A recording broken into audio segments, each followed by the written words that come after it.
There's a darkness in the garden of the heroes that you know, casting shadows even blacker than the night. There's a prisoner walking free who still envisions what could be, though long ago he sacrificed his sight. There's a villain who's been hated, and a savior who's been shunned, who's tasted of a love that cannot be. They're all one and the same, and the worlds all fear my name. The hero that you never thought you'd see.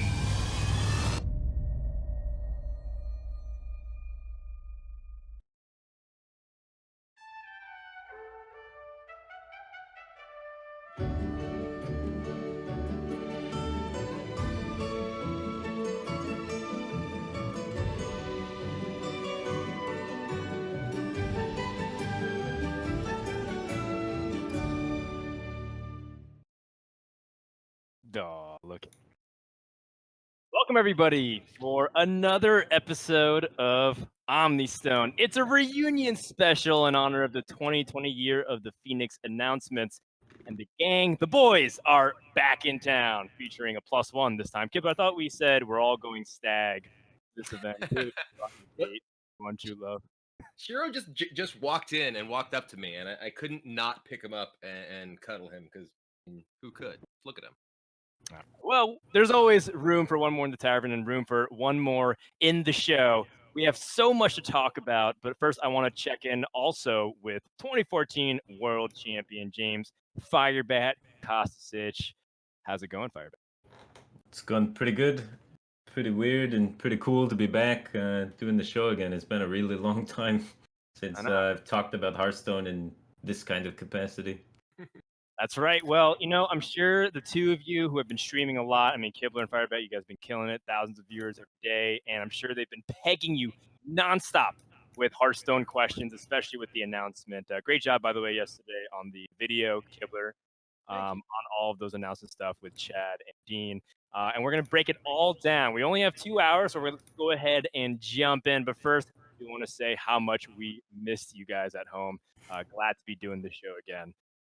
Also, shout out to Greg and Matt from Omnislash who are helping out with this episode in terms of graphics and production.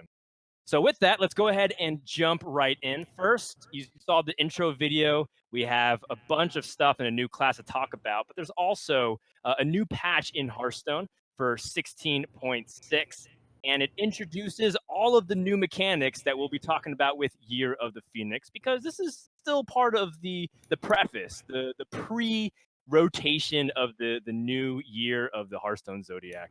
So with that, you have a new legendary. Kael'thas Sunstrider is a free legendary for everybody. New Tavern passes out, the pre-order bundle, as well as a giant Battlegrounds patch, which I believe, Firebat, you've been grinding a ton of Battlegrounds. How have you been liking 16.6 so far? Well, it definitely has a lot of cool new features and interesting hero design and stuff like that. I'm not sure how the balance is yet.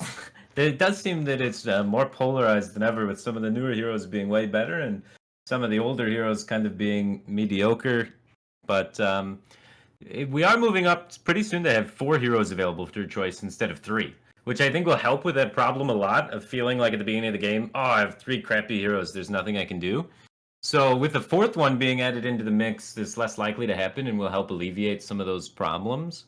But yeah, Battlegrounds, I think from a design standpoint and a fun standpoint, they're doing a lot of really great things, and a lot of the new cards and builds and archetypes are fun and interesting, and a lot of the new heroes make you think about the game in a different capacity, which I think should be the goal of a hero. It shouldn't be just you're doing the same thing, but it's a slightly different. I like thinking about the game differently. I like the, Deathwing making you think of reevaluate units, Tyrion, how it made you reevaluate units. Maybe not as strong as it was, but stuff that makes you reevaluate the game is what I want out of a different hero. And I think a lot of the newer heroes have been doing that. That's really cool.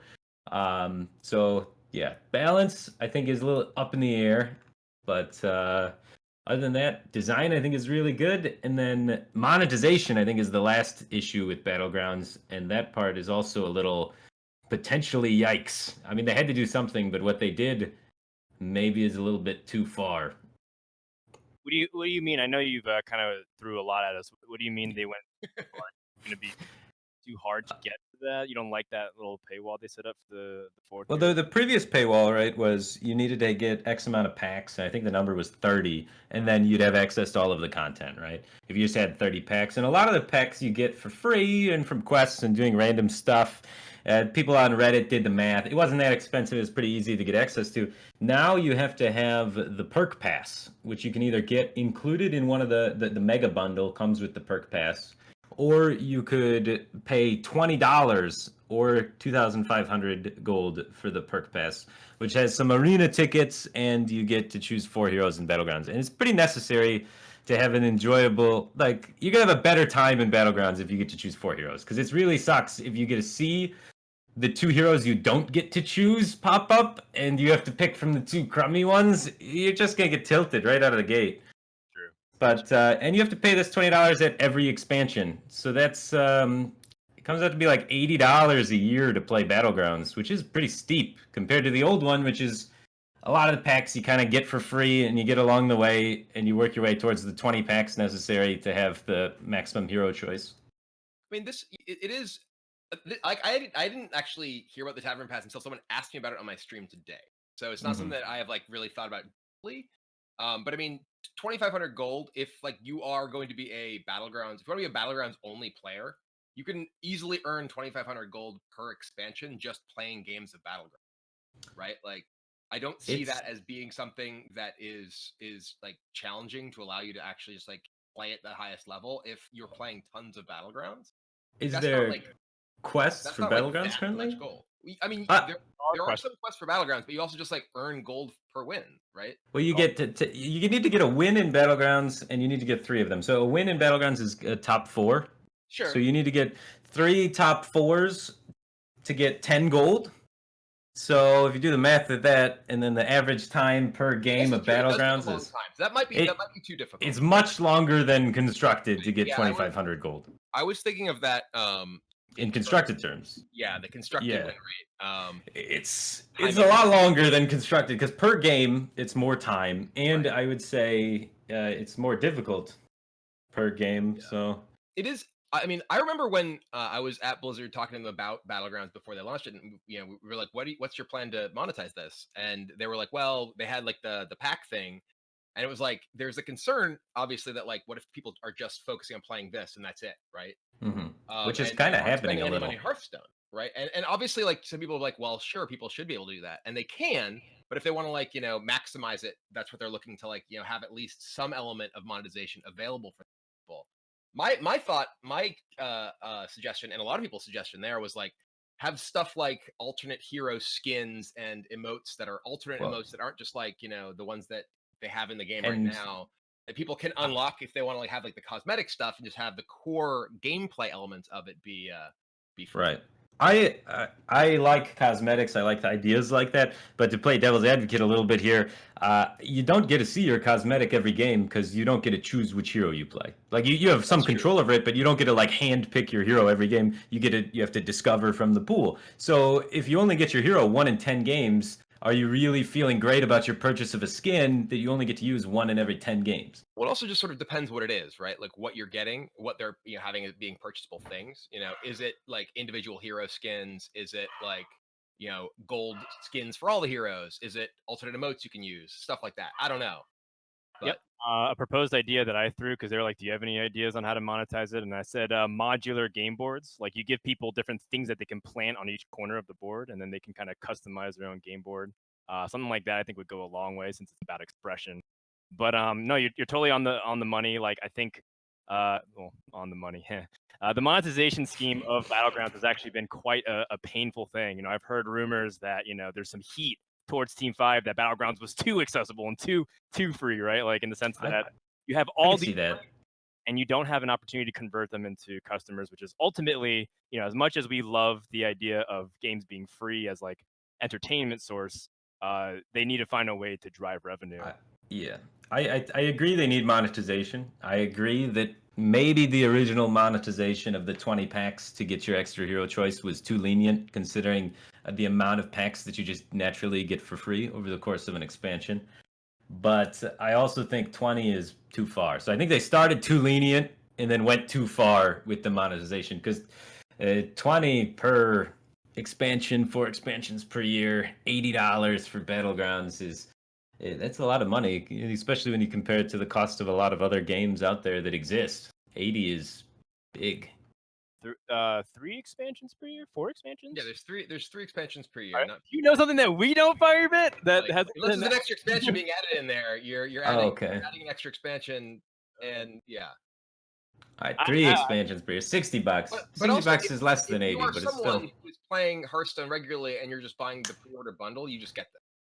right. So, But like that, it's not it's not something that you have to spend in addition to that.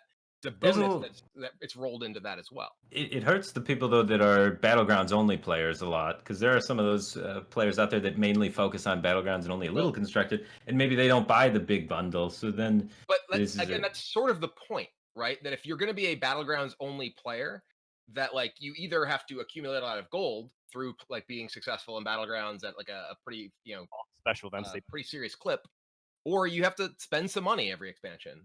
Like I don't think that that's crazy. If like, because let's say you can't get 2,500 gold every single expansion, right? Let's say you can get it every like other expansion. So if you said to spend like $15 like every expansion, or $10 every expansion, like on average, right? Like over the course of the year, like how bad is that to be able to just play as much Battlegrounds as you want, right? And get all the perks that are involved in it. Because the fact that there is a gold cost and not just a dollar cost, and you get gold through playing Battlegrounds, if you're a Battlegrounds only player, you can at least get part of this through your success in Battlegrounds. I mean, and if people like to play Battlegrounds and some constructed, as it seems like a big portion of the audience does enjoy doing, get that gold pretty easily. Like we're talking about, they've been ramping up the events. They're doing like one major event where you can get a lot of gold every single expansion. So we'll talk a little bit more about that in the roadmap. But for now, let's briefly cover for all those Battlegrounds fans out there some of the new heroes or some of the balance changes that are coming through. We can just blow through them if none of them are particularly interesting to you. So we have a new Murloc hero. It's very small font here, and I don't know how. I think it's like Fungalmancer. Fungalmancer Flurgle. Flurgle is his name. Finley has a reworked hero power, which is essentially a reroll. And then you have Putricide getting a couple of tweaks. Any of these stand out to you, Kibler or Firebat? Well, one thing that I think is a big deal, it's not just Putricide. Lich King is targeted too. Like both Putricide and Lich King now have targeted special abilities, which I think is a really interesting in that it gives you more flexibility in terms of how you build a comp, how you position your comp. It's not just like, I hope I get a cleave, I make it attack first, right? Which is basically what Putricide always was. And like I feel like by making Putricide more powerful, by making Lich King more powerful, they're doing more to sort of make the weaker heroes better and give you sort of more of like kind of build arounds like in different ways, rather than just we're just like trying to like power down all the ones that are too powerful. Because I think Firebat's right in what he was saying, and Firebat's actually on this side of the screen. I think Firebat's right in what he was saying, that it's more fun to have a hero that it feels like changes your decision making in the way that you actually build your army, right? Your warband, rather than like everything's just kind of like neutered and like it's like, oh, it doesn't matter that much what hero I am. I just do the same thing every game. And having more options, like, oh, I want to be looking for this sort of thing, I think is cool. Yeah, let's pull up that second slide to show what. Oh, there they are. Okay. About Lich King before only gave Reborn to the rightmost minion, and now you can target it, which is a really big thing. Ysera getting buffed to have dragons in the tavern. Dragons seem to be taking over a lot of games for me. Firebat, I was watching your stream yesterday right after the patch. You were talking about dragons. Is the dragon hype real now that we've had like a day with the patch here? Dragons are a lot better than they were before. I mean, they're more of a Divine Shield comp, I would say, than pure dragons is my go-to anyway, that I lean to, where you use the Divine Shield dragon, and Cobalt Guardian is still kind of the star of the show. But just dragons in the mid-game got a lot more powerful, just to kind of flex for a little while. Sometimes they go all the way if you get an early enough Kalagos, but it's usually not a top 1 comp at higher MMRs. You're going to want to transition into like the Divine Shield with the Murloc guy, and mix in Menagerie a little bit. But Yeah, dragons are pretty sweet. I think Ysera is much, much stronger than before. Previously, her hero power had to cost mana, which was, it was okay. It was pretty bad. Now it's free, and free is good. It doesn't matter if it's kind of crummy. Kind of crummy free things are pretty good.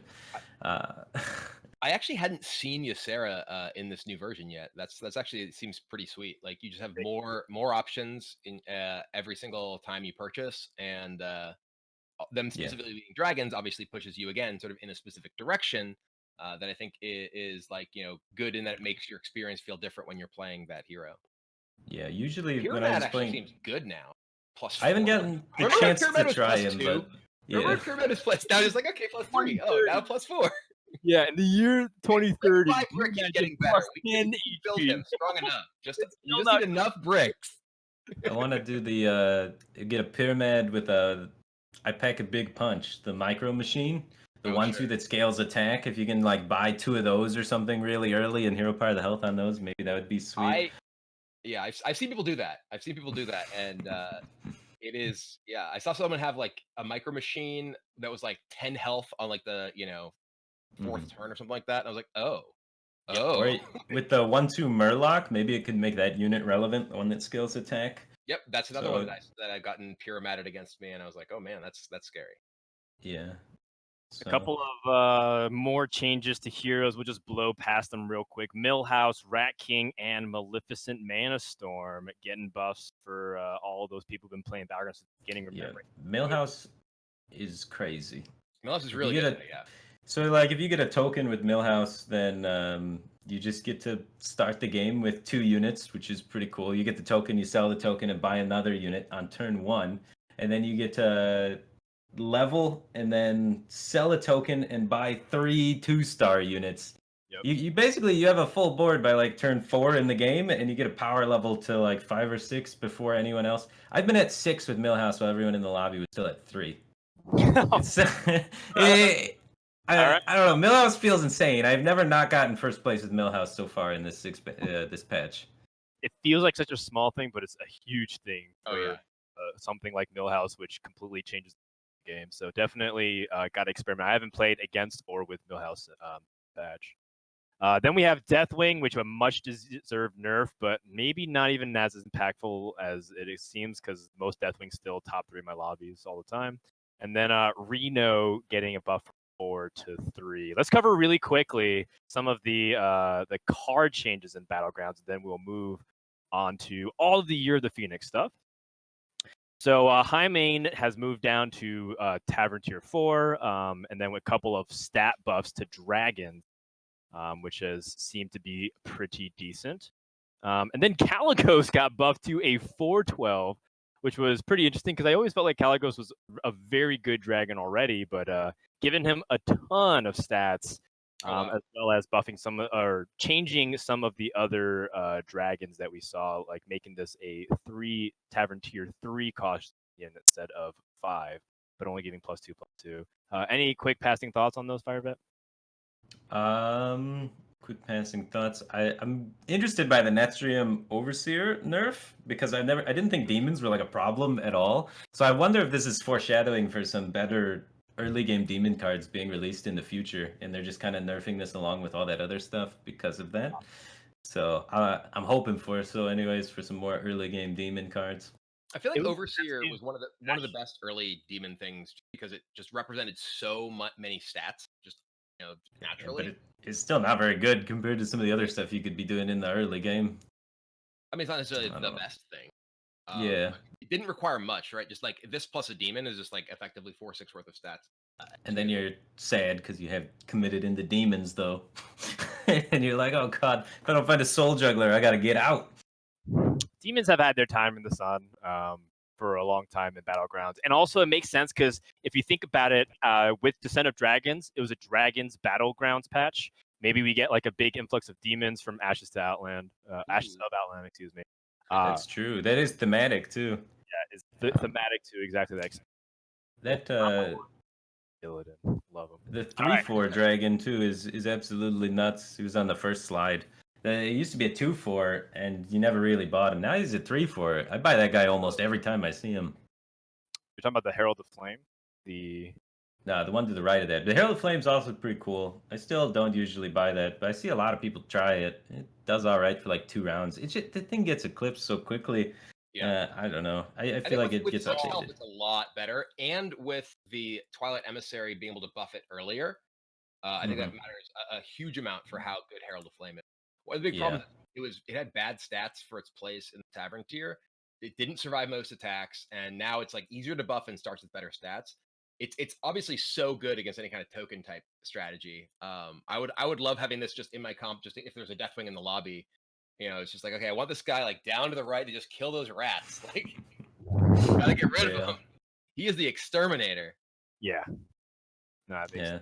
Definitely interesting. There's so many like mid-game strategies that I kind of want to test now in the Battlegrounds patch, which is very exciting. Sorry to push the conversation along, boys. We got a lot to cover. There's also some unnerfs. We talk about balance changes, but buffing people back to some of their original costs or somewhere near them has happened for 10 cards, including Dr. Boom, Mad Genius, Giggling Inventor, Raiding Party, Reckless Experimenter, but also some of people's favorite cards like Yogg-Saron, Hope's End, Raza the Chained. These are the cards that are getting unnerfed even in Wild, which you love to see it, because part of the reason why we want to play Wild is to be able to access those old cards and those powerful synergies that we miss so much. So this was a fantastic move. This was actually kept secret from us. They were talking to us back at the summit that they were thinking about it, but they didn't tell us what list it was. So I was very excited when I just logged in and it just happened to appear on my. When I was actually at the studio doing recording the showcase thing, the stream, they I like logged in to test the game for Demon Hunter, and it showed me like Dr. Boom, Mad Genius, now 7 mana. I'm like, what? And I thought that like that meant these would go into effect prior to the upcoming Masters Tour this weekend. So I was like, oh my god, you're like unnerving Dr. Boom, and like it's happening before this event. And they're like, no, that's happening afterwards. I'm like, thank God. The Masters Tour I don't think even Kael'thas is eligible for the Masters Tour. They're just playing on Right. Yeah, that got banned. effective. So Yeah. Giggling Inventor not even unnerfed to its original cost though. It used Yeah. to be 5 on release. That's why I think Giggling Inventor is maybe the most most broken card ever unreleased in Hearthstone history. That thing used to cost 5.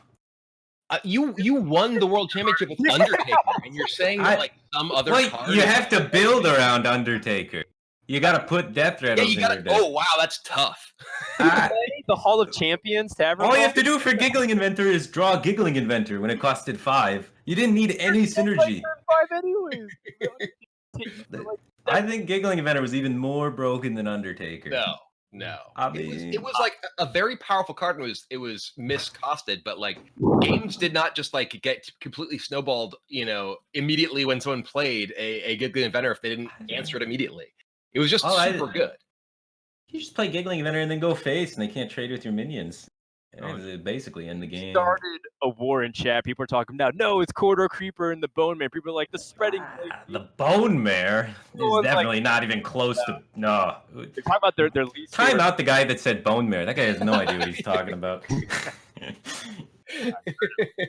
bat has spoken. We do want to talk very briefly about if you're a big fan of Battlegrounds, and 16.6 patch was massive for it. HS Replay released today a Battlegrounds section of their website, hsreplay.net/battlegrounds. So it has things like hero tier lists and positioning, tavern guides.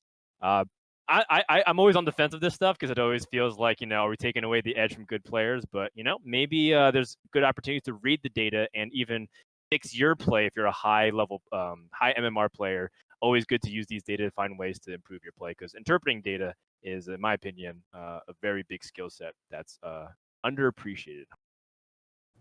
Yeah, I was doing a little bit of stuff with Battlegrounds.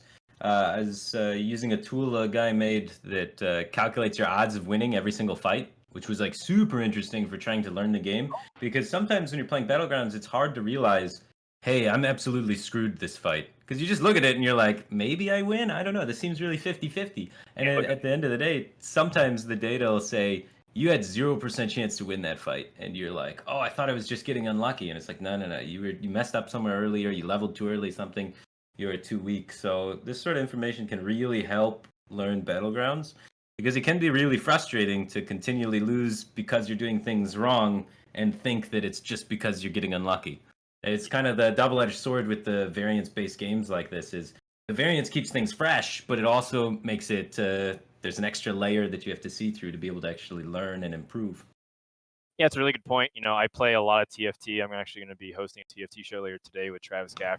And, you know, one of the things is like in those kinds of auto battlers, they obscure the RNG a little bit better. In Battlegrounds, you remember every single bad attack that happened. It's just one at a time.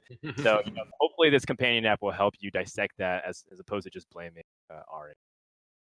Anyways, with that, we have finished just the first section of the show. We've got so much more, and we're not taking any breaks. Let's roll straight into the Year of the Phoenix, featuring Brian Kibler's announcement video, along with Chad Nervig, aka Celestalon, and Dean Ixar Ayala.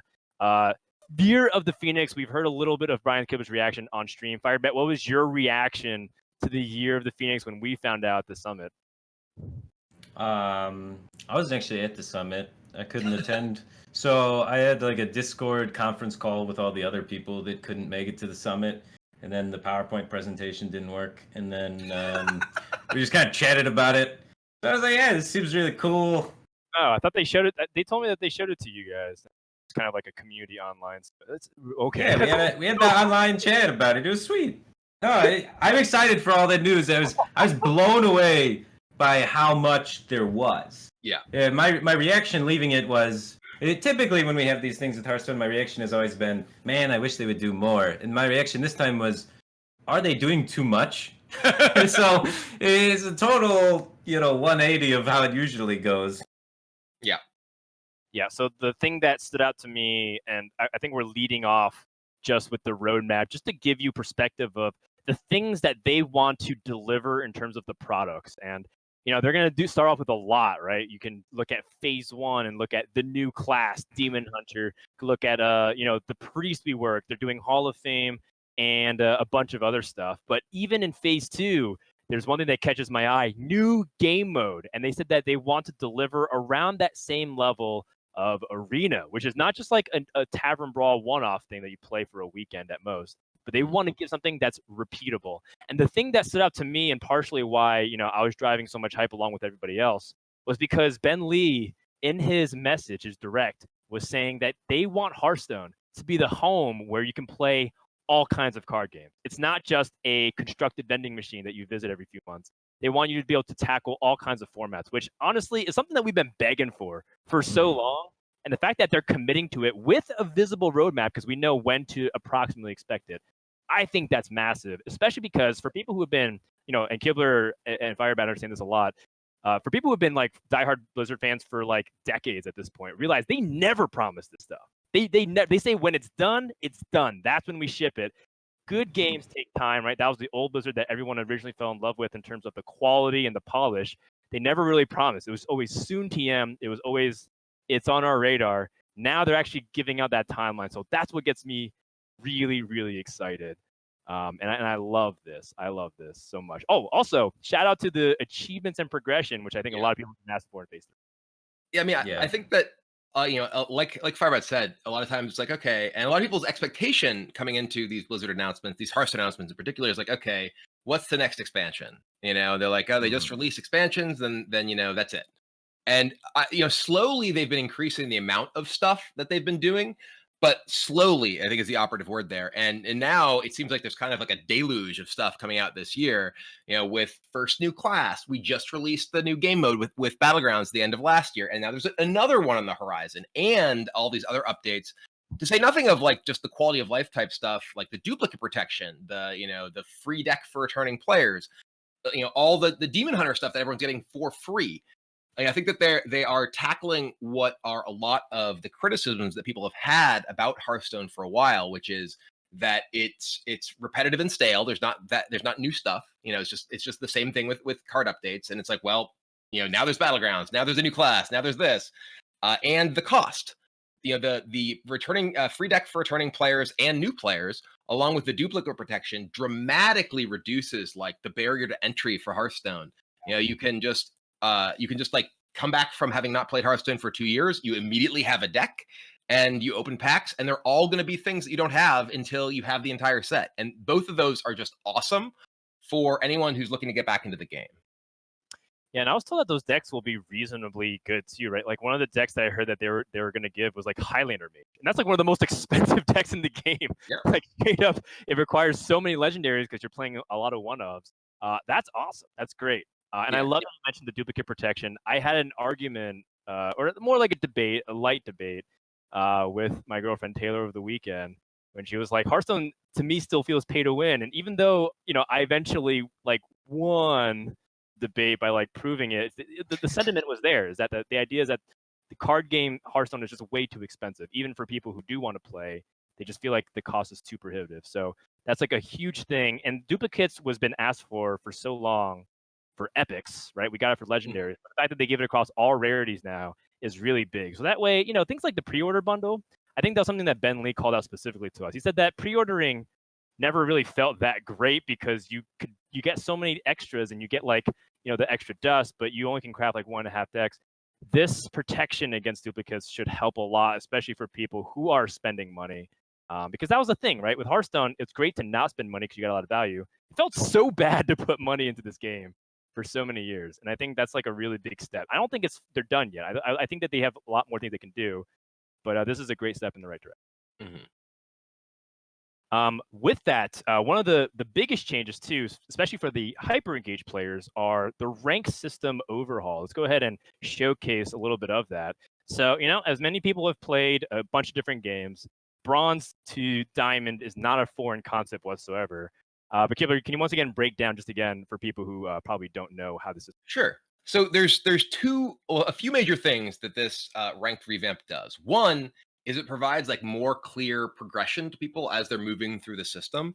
Going from like bronze to silver to gold, platinum, diamond is feels a lot different than like, oh, I'm rank 20, I'm going to rank like 15. It's like that doesn't feel as appreciably different as like, oh, I went from silver to platinum. It feels cooler to like move up in leagues. There's more opportunities for people to feel like they're making advancement because there's more ranks.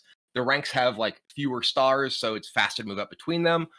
They also are significantly improving the rewards that you get as you move through the ranks toward the end of the season. Like the old rewards were essentially dust and golden cards, which frankly, like unless you're like a player who like cares a lot about golden cards, is just a really inefficient way of giving you rewards. Even if you like look at like the dust value that it would cost you to make them, most people just want cards, not golden cards. So they're shifting that to being like packs. You can see the rewards listed there on the right side of the screen. Packs and rare or epic cards, even legendary. For the first time you hit legendary, you end up getting a free legendary card. So a lot more ways for people to like get stuff through the system, as well as actually feel good about moving through the ranks instead of like kind of feeling like, okay, I get to rank 10 each month, then maybe I like get reset down to 14, make it back to 10. That doesn't feel like you're making much progress. In this, you get reset back to bronze 10 every month, but you have like a multiplier for your stars that you get. So you move pretty quickly back up and feel like you're making a lot more progress throughout the season. Yeah, I believe if you make legend every season, it's 5 packs and 7 cards that they give. I think it's epic cards. Yeah, these are all cumulative. The it's not just like a pack for legend. You get everything below it as well. Yeah.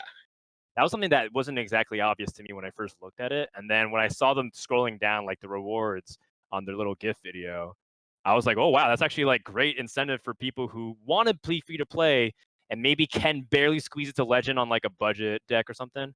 That's a huge boon every single month, getting all those rewards. And that's what we want to see. That's what we want to see, the better rewards. Yeah, it's really cool that they're finally doing this. I think we've been asking for something like this since 2013, 2014. Before the release, we've been asking for it, yeah. It's awesome that they finally got around to it. Okay, yes. Clarification by Steve Chat. It is rares, not epic. Thank you for that. But still, the idea is that a pretty good amount of cards. You do get epic cards from the first time rewards for some of them, though. Good point. That's why we keep you around, Kibler.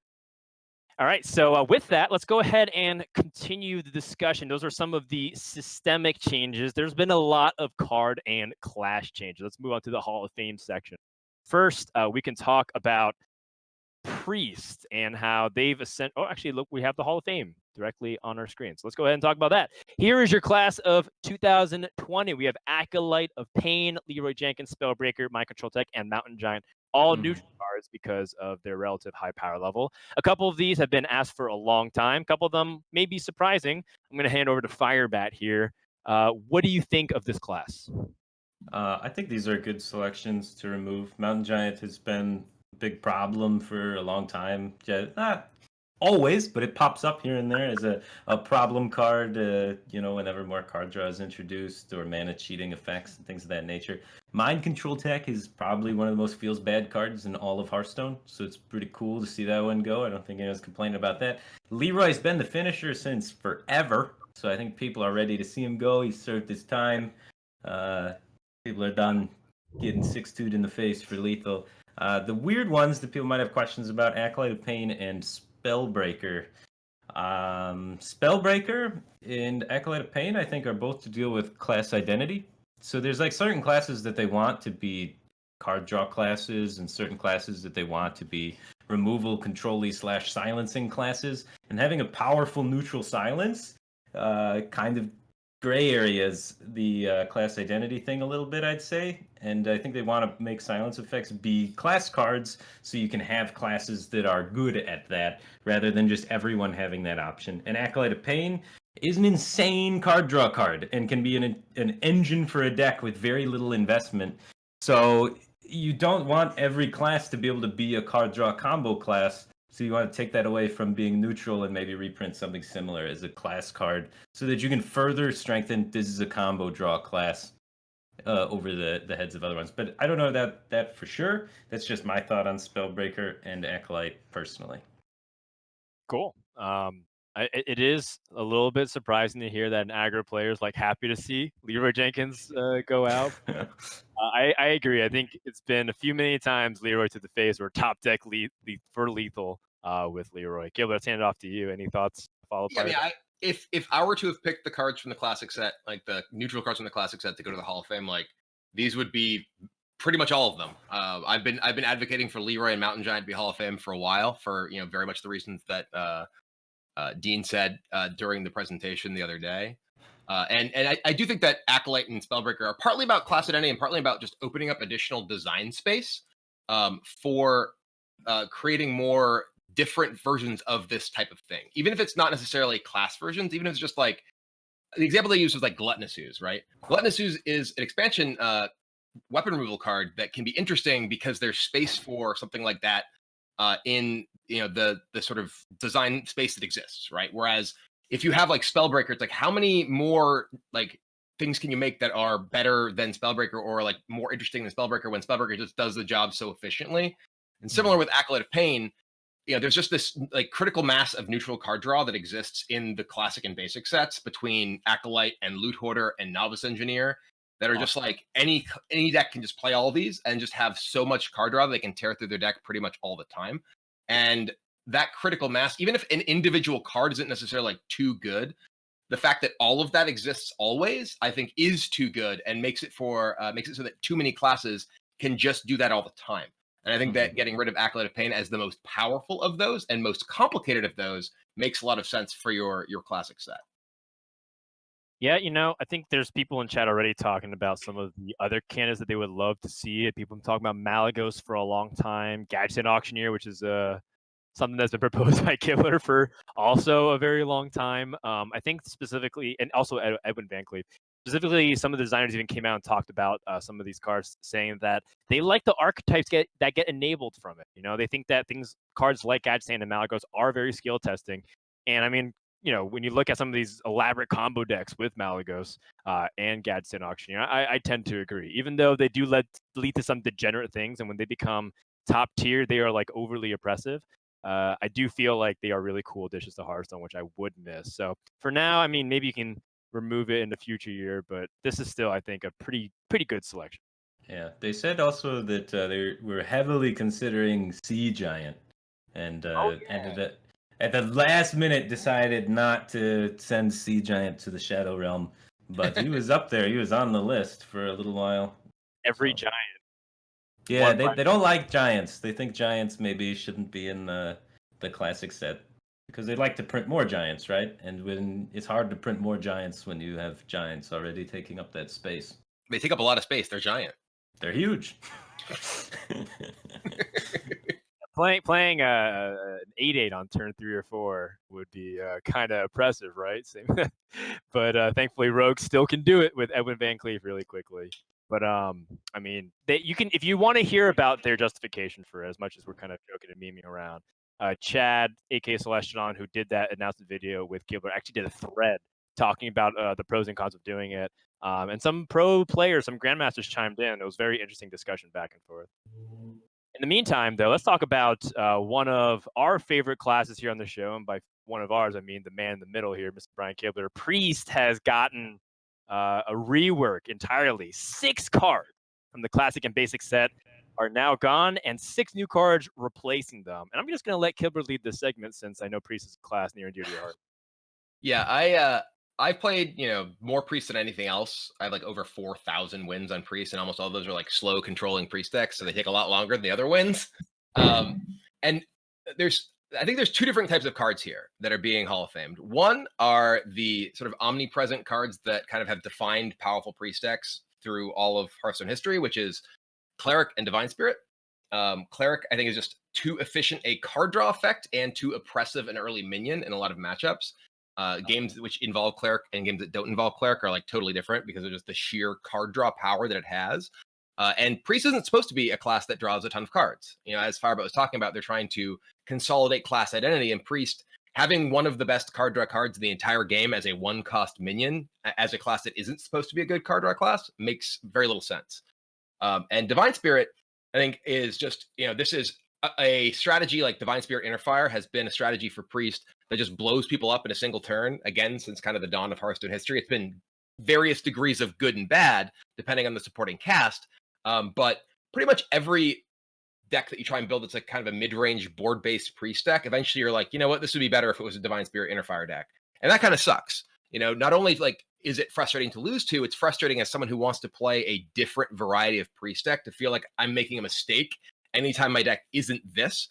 So I really liked removing that as well. The others are just cards that don't do what they want Priest to do anymore. Or rather do things they don't want Priest to do anymore, which is just blow your opponent up.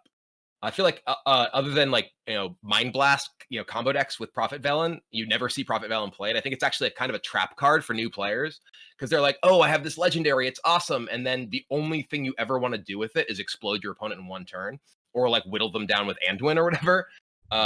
And the others kind of similarly fall into that category. Soul Priest is kind of a sad card to lose with the circle combo because that's been pretty iconic for Priest.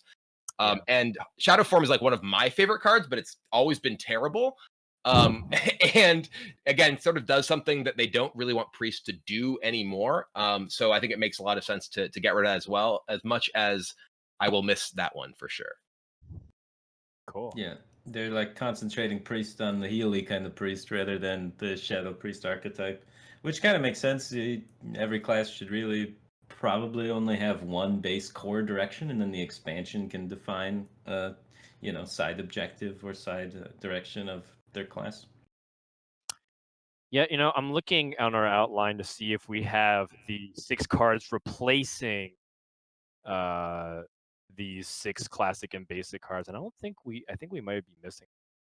Oh, I can tell you exactly what they are. Go ahead and run it down for us. If we don't have the graphic for them, I was just talking about them earlier today when I was recording a video. Do we not have the graphic? I don't actually have the outline in front of me, but Because the next slide. the new Priest cards. Are they there? Illidan. Yeah. There they are. All right. Thank you. So yeah, these new replacement priest cards, which are not intended to purely like replace those cards in terms of like archetype support and power level, they're intended to replace those slots because they're being removed, and shore up some of those themes that priest is supposed to have. Now they've kind of redefined the identity. One of the really important cards here, I think, is actually Shadowward Ruin, because that actually gives Priest a good board clear in the Classic and Basic set, which they haven't had previously. Like their only like board clear, as I mentioned before, was like Akanai Circle, which is this unreliable combo for a class that's supposed to be control based, and they had to keep putting stuff like Psychic Scream and Plague of Death and Mass Hysteria and all this stuff into every expansion. So you just had this space taken up in every expansion for Priest in that had to be basically this in order for them to actually have any decent removal. So now they can have more of that space in expansions taken up by things that give Priest new and interesting ways to actually win the game, rather than just having to give them removal after removal after removal because it keeps rotating out every year. I think one of the other big cards here, of course, the legendary Natalie Celine is actually just like a universally applicable good card in most decks. It's like a removal effect that's also a big minion that synergizes with healing and buff stuff. Because crucially, like you still have Inner Fire too, right? Like that's another reason that Power Infusion I think is interesting. You couldn't make Power Infusion while Divine Spirit was around because every health you give something is going to be double that half the time. But that's with only Inner Fire around. That's still an interesting card. You can like use it to buff your guy to win fights, and then potentially have it be burst with Inner Fire later on. All good points. Firebat, anything to add here? No, I think it covered it all. I think Priest is still on the weaker side compared to some of the other classes, though. Core set wise, like Natalie's cool. Natalie's good. We'll go with good, not just cool. Shadow of Ruin's cool, which is a little bit less than good, and the rest of these are very shady. Most of these you probably wouldn't want to put in your deck on purpose. I'd say when you compare it to the actual strong class cards, but Well, it's a step in the right direction towards fixing Priest, and we'll just have to see how it actually pans out.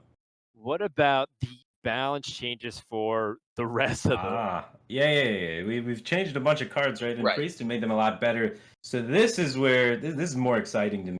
A lot of those cards I don't think were that exciting. Power Word Shield being 0 is very exciting. It doesn't draw a card anymore. Oh shoot! I didn't see Did you? Now I'm not excited at all. You thought they buffed the best?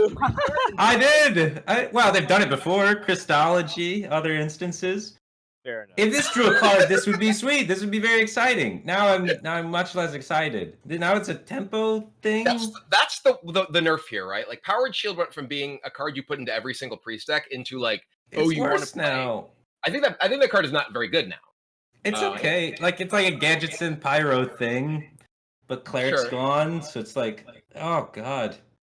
That's really funny that you're just like, oh, they made Powered Shield 0. It's like I was excited. I was like, 0 mana Powered Shield. But they did something else too. It would be, and then they can't put other cards like that. But that's not the only change / buff. We have Shadow Word Death going from 3 mana to 2 mana, and that's just pure mana upside.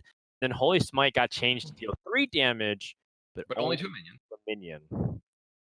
So there were a few other cards that got changed too. Do we have that? Yeah, there's Psychic Scream, Shadow Madness, Holy Nova both got reduced by 1 mana. Thought still got reduced by 1 mana. Holy Nova also doesn't damage players, but like a lot of these are cards that like got put into decks, right? They might not necessarily have seen like tons of play recently, but like Shadow Madness saw a lot of play during like Death Rattle Hunter type days, even at 4 mana. Holy Nova people played because it was the only thing you had. Now it's like, okay, well, it's actually like a consecration that doesn't kill your opponent and heals your guys. Death is a card that we see in Priest decks like all the time, which is just getting straight buffed. And I think Temple Enforcer is like legitimately a card I could imagine putting in a deck now as a 5 mana 5/6 that buffs something for +3. There's a lot of ways that you can actually like play to the board with Priest now that are kind of like mid-range Priest tools, like I think it was Cultier and Chaplain, the 2/3 that gives a minion, was it +2 or +3 health? So just a lot of ways that you can like actually build out guys that you can fight for the board with, heal them, and now that you can't just like draw cards every time you heal something or blow your opponent up in a single turn with Divine Spirit Inner Fire, you can give them more tools to allow them to do that. Yeah, not to mention that there might be just like added benefits. Hearthstone, for most people who have played over the years, have now understood that it's also you have a very easy time generating resources off of stuff.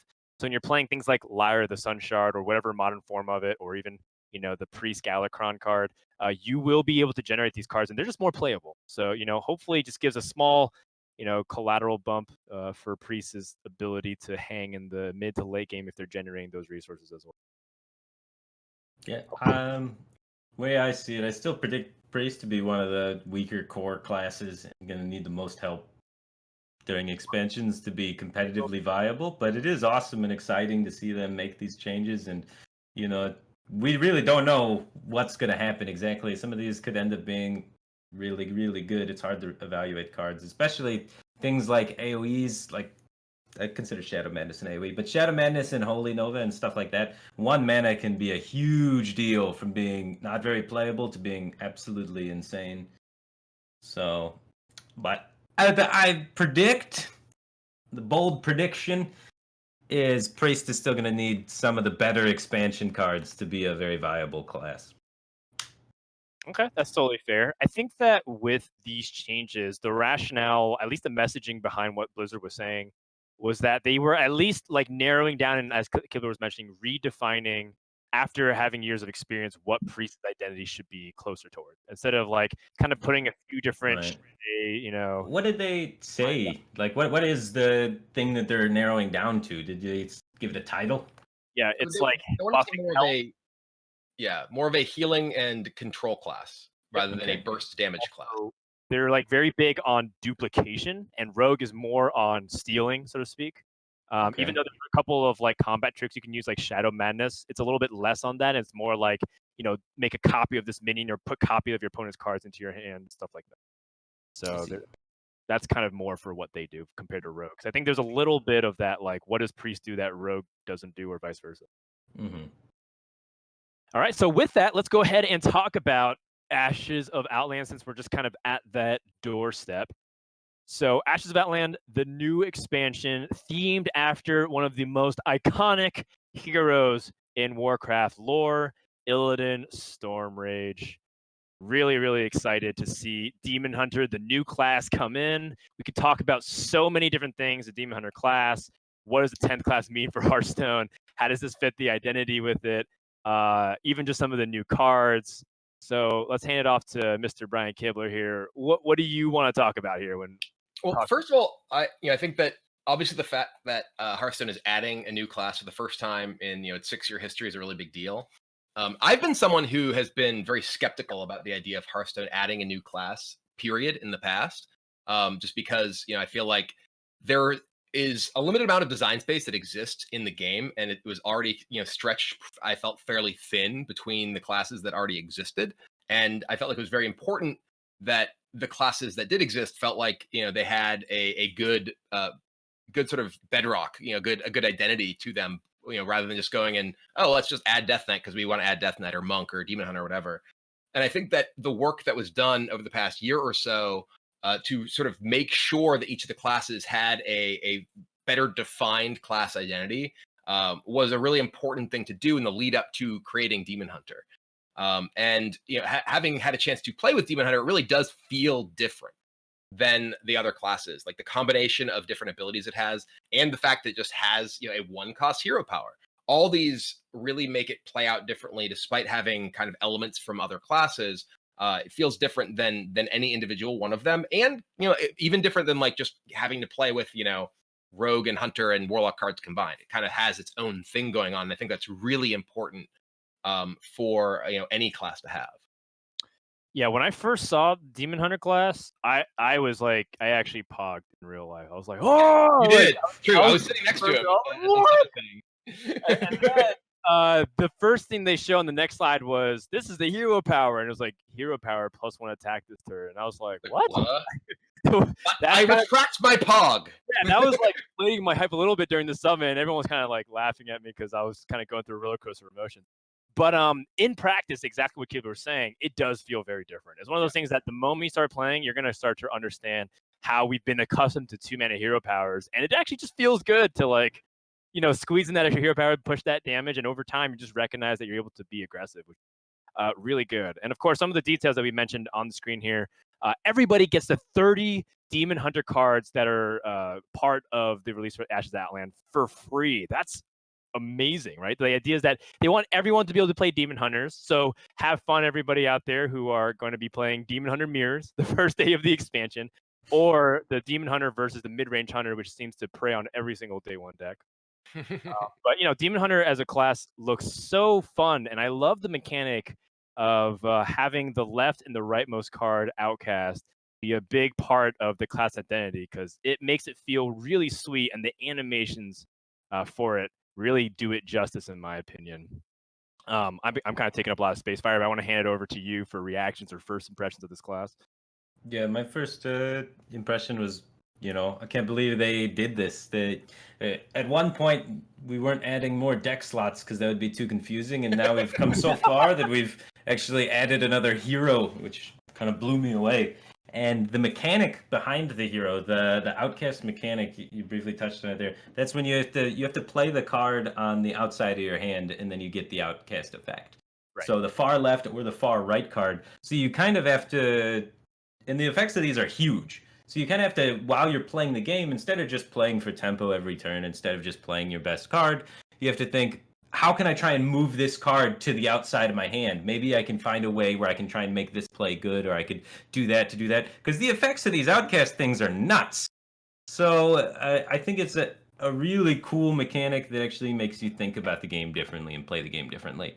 I much prefer it to the mechanic of, a lot of the mechanics we've had in the past have just been like, your deck's a singleton deck, play this and win. Whee! So that's kind of sucked for me. And this effect, I think, is really cool because it'll actually make you think about how you play the cards in your hand. Which, as a guy that plays card games, I like looking at my hand and thinking, how should I play these cards? And feeling like when I do, I can impact the game.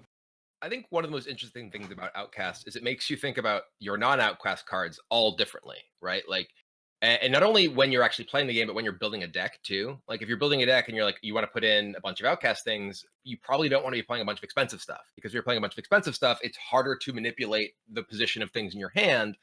As much as I want to build every deck with a bunch of expensive stuff because it's all sweet, probably not the best choice if you're trying to like I-beam and Skull of Gul'dan all the time. Yep, it was the number one mistake I was making when we were just giving a little bit of brief time to play test it. I was stuck with 5-6 cost cards in my hand, and I just needed to get that free Outcast card. So it requires you to plan out your deck building. It requires you to plan out your turns way in advance if you're trying to get these big tempo swings. And yes, there is top deck element of it, which I think is really fun.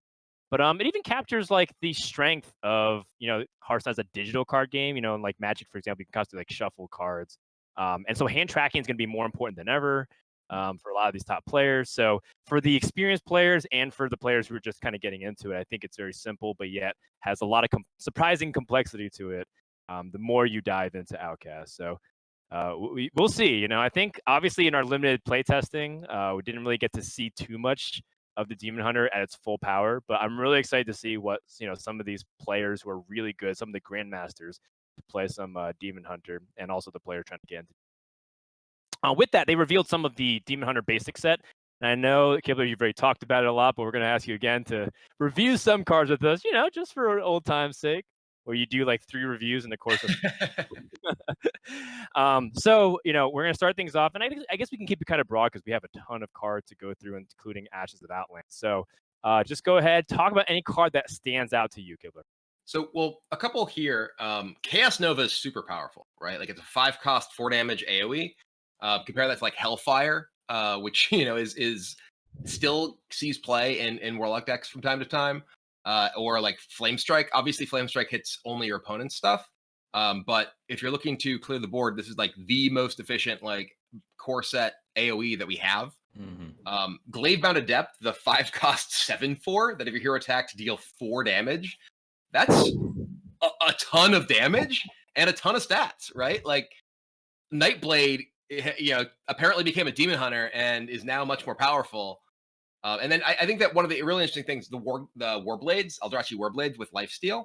One of the big differences, I think, in the play pattern of like Rogue versus Demon Hunter, both sort of in theory and kind of in the way that it's played out in my very limited experience, is that Demon Hunter actually likes attacking minions a lot, right? You attack minions all the time, whereas Rogue kind of wants to stab minions now and then, but eventually is just like, I'm going to just die if I keep attacking minions, because you don't have really much in the way of ways to gain life. the fact that there are lifesteal cards like Warblades in Demon Hunter's basic set, and they synergize with the hero power, right? Because the hero power is +1 attack, not like equip a dagger like it is for Rogue. So you can actually just like buff your lifesteal weapons and actually gain more life off of that weapon, which can be a really big deal in like any kind of race situation. Yeah, Yep. this Saw this that. core set of cards is a bit more impressive than priests, I'd like to say. So, Well, I think it's even after the priest cards got buffed, they got nothing on this. Not even close. I do think that it's very important to keep in mind that Demon Hunter has just fewer cards than any other class, right? And some of the cards in Demon Hunter, I think the average power level cards in Demon Hunter is higher than the average power of the cards in any other class, right? Like if you look at what they have, and that's not to say that their cards are better. It's just to say that they have fewer weak cards. You don't have things like Mind Vision in here, right? You don't have things like the new like 1/1 get a guy from your opponent's deck. You know, you don't have like kidnappers, right? Like the garbage stuff that kind of fills the like identity role in the classes, but doesn't really ever see play outside of like basic decks. Right. And Demon Hunter doesn't have room for that because they just don't get enough cards. So all their cards they get right now have to be good. Well, as someone that likes to win, I would take quality over quantity any day.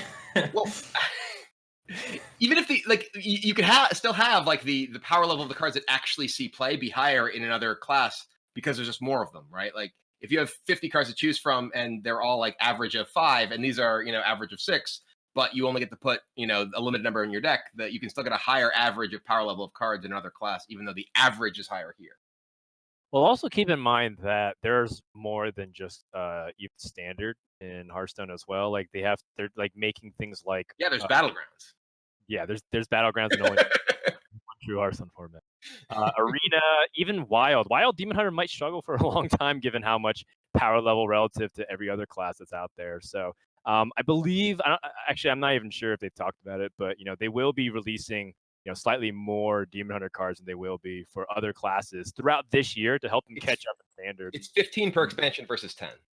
Yeah, so they're getting 50% more cards per expansion for demon cards, which is a little scary. I hope that it just doesn't lead to like incredibly skewed ladder popularity where everyone's just kind of jamming Demon Hunter. But it's the new exciting thing, and I think people really want to play the class because it'll be really fun for sure to see how Demon Hunter falls in the meta for the release of it on rotation. Let's go ahead and show some of the next few cards here. Whatever we got next on deck. So we got some basic stuff like a 2/2 demon and just demons all around. Demons are a core part of the Demon Hunter, shocking, identity. But there's a couple of really useful things. You mentioned lifesteal being a really important mechanic given how much they're attacking. But they also seem to have a lot of token synergy. You saw the ones where they summoned the 1/1 rushers. This Satyr Overseer also was kind of annoying to deal with when people were getting it on the board pretty early. So having like a swarm, does that fit the Demon Hunter lore, Kibler? From your their sort of theme is that they have that kind of armies, whether like the demons that they've sort of conscripted to aid them, or like the other Illidari, who are like the Demon Hunter legions of Illidan. That they like send them into battle and they like use their souls if they die, right? Because there's like soul magic is a thing. You see Soul Cleave there, which doesn't really interact with soul magic because it doesn't actually use the souls of dead things. But there's a lot of cards that like take advantage of your minions dying in a lot of ways to like rush a bunch of small minions in to end up getting triggers from that. Okay. Firebat, what do you think of these cards? Anything stands out to you about them, or do they just look pretty straightforward? They look pretty straightforward, pretty good. I mean, that 1-drop looks pretty sweet for, winning some aggro mirrors, killing their 1-drop while you play your 1-drop. It's a good way to start the game. And lifesteal is always really important in aggressive mirrors. Ziliax has been a main staple to help win aggressive mirrors. It's pretty cool to have a rogue class where you're not going to die instantly. A roguish-like class. But yeah, all of the cards so far for Demon Hunter, pretty much, except for that 2/2. That 2/2, you got the short end of the stick, unfortunately, there. But all the other cards are nuts. So it's pretty crazy. All right, let's look at some of the next cards then. Pull up the slide. So there's a couple of other different directions that they've gone in, but they have some like normal stuff like silence, and they have hero immunity for it. Has any of these cards stood out to you, Kibler, when we were playtesting this? The Battle Fiend, just a 1-cost 2/2 that keeps growing, is very powerful. Blade Dance, deal damage to your hero's attack to 3 random enemy minions, is very similar to like a Blade Flurry that doesn't kill your weapon in a lot of situations. And there's obviously like lots of ways to, like just your hero power to buff your attack. So that's quite strong. I think Shiro has an opinion on this, so I'm gonna go let him let him outside and see if he can find some answers. Yeah, there's a These lot of cheap cards, and one of the things that I was thinking originally was like, can we make some kind of like fast combo deck that when you have a bunch of cheap cards, the first thing I think about is like Gadsden Auctioneer, and like thinking about ways to draw out my deck and start hitting things like Chef Nomi and hitting things like Zephyrs and whatnot. Exactly worked the way I thought it did, but there's a lot of cheap combat tricks that you have access to in this class that makes a lot of the board clears, or like how to push damage, some of those mini puzzles that you have turn to turn, they felt very rewarding when I figured it out and picked the right line. cheap cards are very important, right, to work with the outcast mechanic, because you Yep. need cheap cards to be able to manage your hand in a way that you can actually proc the mechanic. Yeah.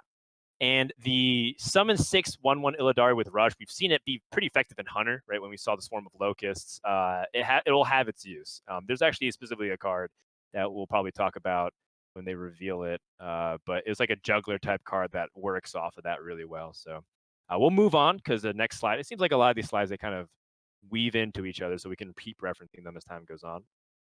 This is where we start hitting some of the more expensive cards.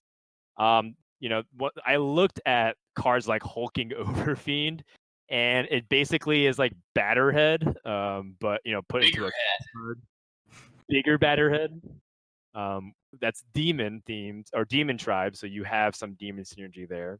But the card that stood out to me the most when I was doing some of the playtest stuff was actually, there's two of them. It's funny that they're also on the left and the right here.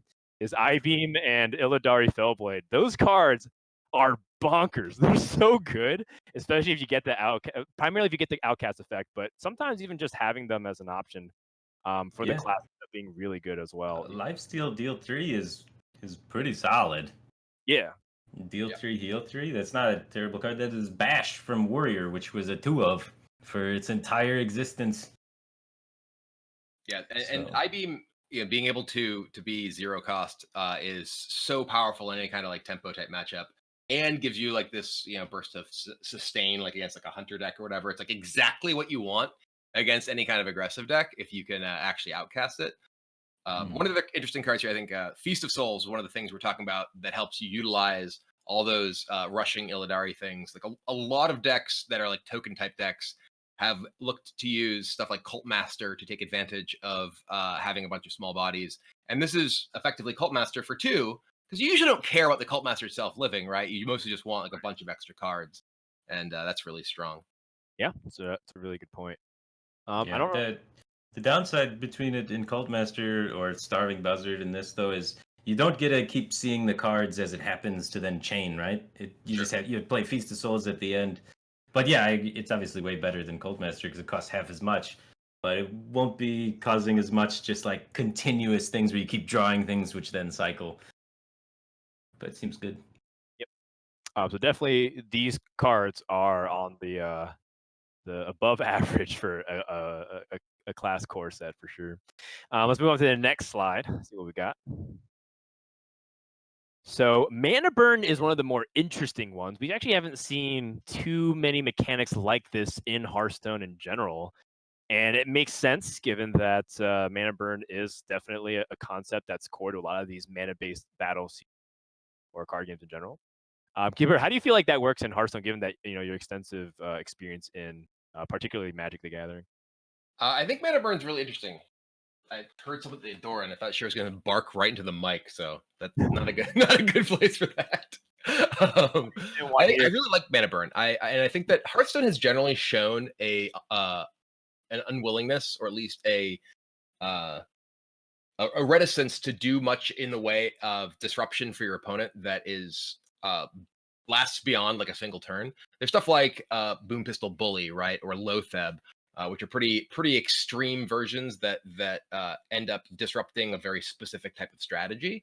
Whereas Mana Burn is just like, hey, if whatever your opponent's trying to do, they're going to be worse at doing it next turn. And I think that this is the sort of thing that can be very powerful in the hands of an astute player who's like, okay, well, my opponent needs to flame strike me or blizzard me next turn, and I can use my mana burn to keep them off of the ability to actually get that effect off, disrupting your opponent's combo turn or reactive turn. But it is something which costs you a card. There is obviously ways to get that card draw, like Feast of Souls in Demon Hunter, and this is a fairly low cost to it, right? Of just a single mana, so you can use it relatively effectively, I think. So I think this is a card that has like a lot of potential, especially in the hands of like very strong players. I think it's a card that like a lot of weaker players are gonna like have in their deck and be like, this is terrible because they never use it right. So it's gonna have something that has like a really big delta in terms of the effectiveness, depending on who's playing it. There's been cards kind of like this in the past. There's Rebuke, which was only spells have to cost 5 more, and that ended up flopping and not really seeing any play. I think that could happen with Mana Burn, just because per card it's pretty expensive for this effect. But the thing that kind of gives me some hope that Mana Burn might be a card that actually becomes something we see all the time is, again, that the Outland mechanic, where you want to play cheap cards in this class. You want to be moving through your deck so you can keep controlling the outside cards of your hand and cycling through these cheap cards to move an Outland card to the Outland. The Outland card. Outcast. Sorry. Yeah, and it's ways to potentially stop, 8 to 9 to 10 mana OTKs if you like have different things. Like, eventually I'm sure Demon Hunter is going to get a way to play slow, because that seems to be the thing that Team 5 really likes to develop. They like to give multiple archetypes ranging from aggressive to defensive. So if you do have like a slower defensive deck, this could be a way for you to stave off at least a turn or two from any like big 10 mana 30 damage kills. I feel like Go ahead. I feel like it's more likely you see Mana Burn in a faster deck that's trying to disrupt, like a faster deck that's using stuff like Feast of Souls for card draw, so you can afford to have kind of a dead card until you want to play it to disrupt your opponent's reactive turn to what you're doing. I think that like a combo type deck or like a control type deck is gonna like struggle to be able to use this effectively, because your games are largely going to be contingent on like taking longer to do whatever it is that you're doing, and like finding the appropriate window for a card like this is more difficult. Yeah, I definitely thought the same thing too, because it was kind of like we were talking about the Lotheb effect, and then I just realized that I want to make every card deal damage in Demon Hunter when I play aggressive decks. And so what I did was I actually put the Mana Burn in like a Highlander deck, and what I did is I used Mana Burn on like turn 2 or turn 3, and they couldn't develop. So it actually gave me time to give me like some time to set up and play more of a mid-range strategy, and I used it to shut off the early game development. So I think there's totally like validity. Maybe I'm just using it wrong, or maybe everyone's just like building bad decks. Kibler thinks it's going to be used in aggro. Frodan thinks it's going to be used in control, and I don't think it's going to be used at all. I'm not saying I'm saying if it is used, that's where I see it being used, and yeah. But I definitely think one of the keys is that you want to play this in a deck that like actually has significant card draw capabilities, because you can't afford to have a deck that's like looking to assemble like a lethal like critical mass of damage that draws this card when you needed to draw something that actually kills your opponent. So I tend to side more with Kibler. Well, both of you guys have decent points, but the one thing I want to bring attention to is 2 mana crystals is more impactful the earlier in the game, because it's a larger percent of your opponent's available mana. When it's 100% of their available mana, it really limits their options a lot. When it's only 20% of their available mana, it doesn't limit them nearly as much. Yep, totally fair. And I guess we'll just have to wait to see what's. There's also just want to give a little shout out to the card on the far right, the Raskiel Naga. That was a card I was talking about, some token-based synergy. It's basically juggler, but in the form, instead of summoning, it's in the form of minions dying. And we saw a lot of people try to make that card a core carry of the deck, but I wasn't really seeing too much success with it. So I'm looking forward to see if the deck builders can make it work. I do want to say that Umberwing and Twin Slice both seem super strong to me. Just like they're kind of like unassuming if you just look at them, like a 2-cost 1/2 weapon, but like that's like a mini muster for battle, right? And true. then Twin Slice is super powerful. It's a 0-cost card that like can trigger your it's like backstab if you want it to be. You just play it twice and attack into something. So it's 0-cost, deal 2. That you can split up how you want that can help trigger any kind of attack trigger thing, like the Satyr Overseer or whatever we saw before, or the 7/4 that deals 4. Just 0-cost deal damage or attack trigger or whatever, and you get 2 copies of it. I think that card is just like quietly super good. Okay, yeah. No, I like I Dark, agree with that. especially in an aggressive class that can capitalize on. Makes sense. Mm-hmm. We have, I believe, a couple more cards to quickly glance over for the 30, or the ones that's at least been revealed to us so far. We have Raging Fellscreamer and Wrathspike Brute. Demon Consort. Demon Consort, and do we have anything like the Wrathspike Brute in Hearthstone? I don't know. We had a guy that hurls axes. Yeah, But- Axe Slinger. That's pretty But different. this is all enemies. Yeah, this is all enemies, not When just it's your axes. opponent. This is like I thought super all anti-swarmy. Yeah. This card is interesting. surprisingly very effective when I was playing against it. When I played an aggressive strat, we were playing Demon Hunter Mirrors nonstop during the playtest. It was basically all you saw, In particular, like wrecking a lot of the fast-paced strategies because it was just hard to get through it. So the stats don't look that impressive, but if you have to attack into it twice, it's already very powerful because it's dealing like a consecration worth of damage to all of your minions. And 6 health is a really nice amount of health for a taunt as well. We have a lot of 4 health and a lot of 5 health taunts, and we have a lot of 4 damage and a lot of 5 damage removal. We don't got a whole lot of 6 damage removal, so this thing's probably getting hit at least once, or most likely twice, right? So this could be kind of annoying to get through. That card might be better than I first thought about it. Yeah. The best part says all enemies, which goes to your opponent's face. Oh yeah. When I first looked at this, I was like, oh, like it's only good against like a bunch of like little dudes, but it's like actually it's a good against like any board of multiple minions. Yeah. Unless they're attacking and killing this with like one big thing, it's gonna like decimate their board, right? Like it has 6 health for 5, which isn't like crazy high, but like against any kind of deck that's playing significant stuff to the board, I think that card's very powerful. Whew. It is 5:30 p.m. in California. We are at the last 30 minutes, boys, of the show. We have the rest of the classes to review for Ashes of Outland. But we got, a lot to go through. So we'll go through as we usually do, which is alphabetically, starting off with Druid. Although, We got some more demons. oh, whoa. Yeah. Is this new, fresh off the press? No, They're it's fresh off the press, man. the graphics are a little scuffed. We apologize for it, but I mean, Slightly scuffed. free entertainment. Oh my God, cheer up. We have the imprisoned. I don't know how to pronounce that. Antian, which is dormant for 2 turns, and when this awakens, deals 10 damage randomly split amongst all enemies, and then soul split, which is choose a friendly demon. So I'm gonna copy of it. The imprisoned Antian. This demon is absolutely absurd. Even though it's like a kind of a big investment, you do 5 mana, play nothing. When it does awaken and you don't have a dominant position on the board, it is such a big thing. Think about like Reno, the Relicologist, and how important that is, just to have the 10 damage being dealt. The only thing is that Antian can go face. Wait. You're saying this like it's a bad thing. You're like, can go face. If they have no minions, it's a Pyroblast for 5, dude. You're entirely right. If there's like 5 health on the board, it does 5 damage to them and 5 to face. I'm just saying that if you do need to clear the board, sometimes it left some awkward breakpoints and then it kind of got itself killed. But that happens very infrequently. And this card was like dominating a lot of mid games.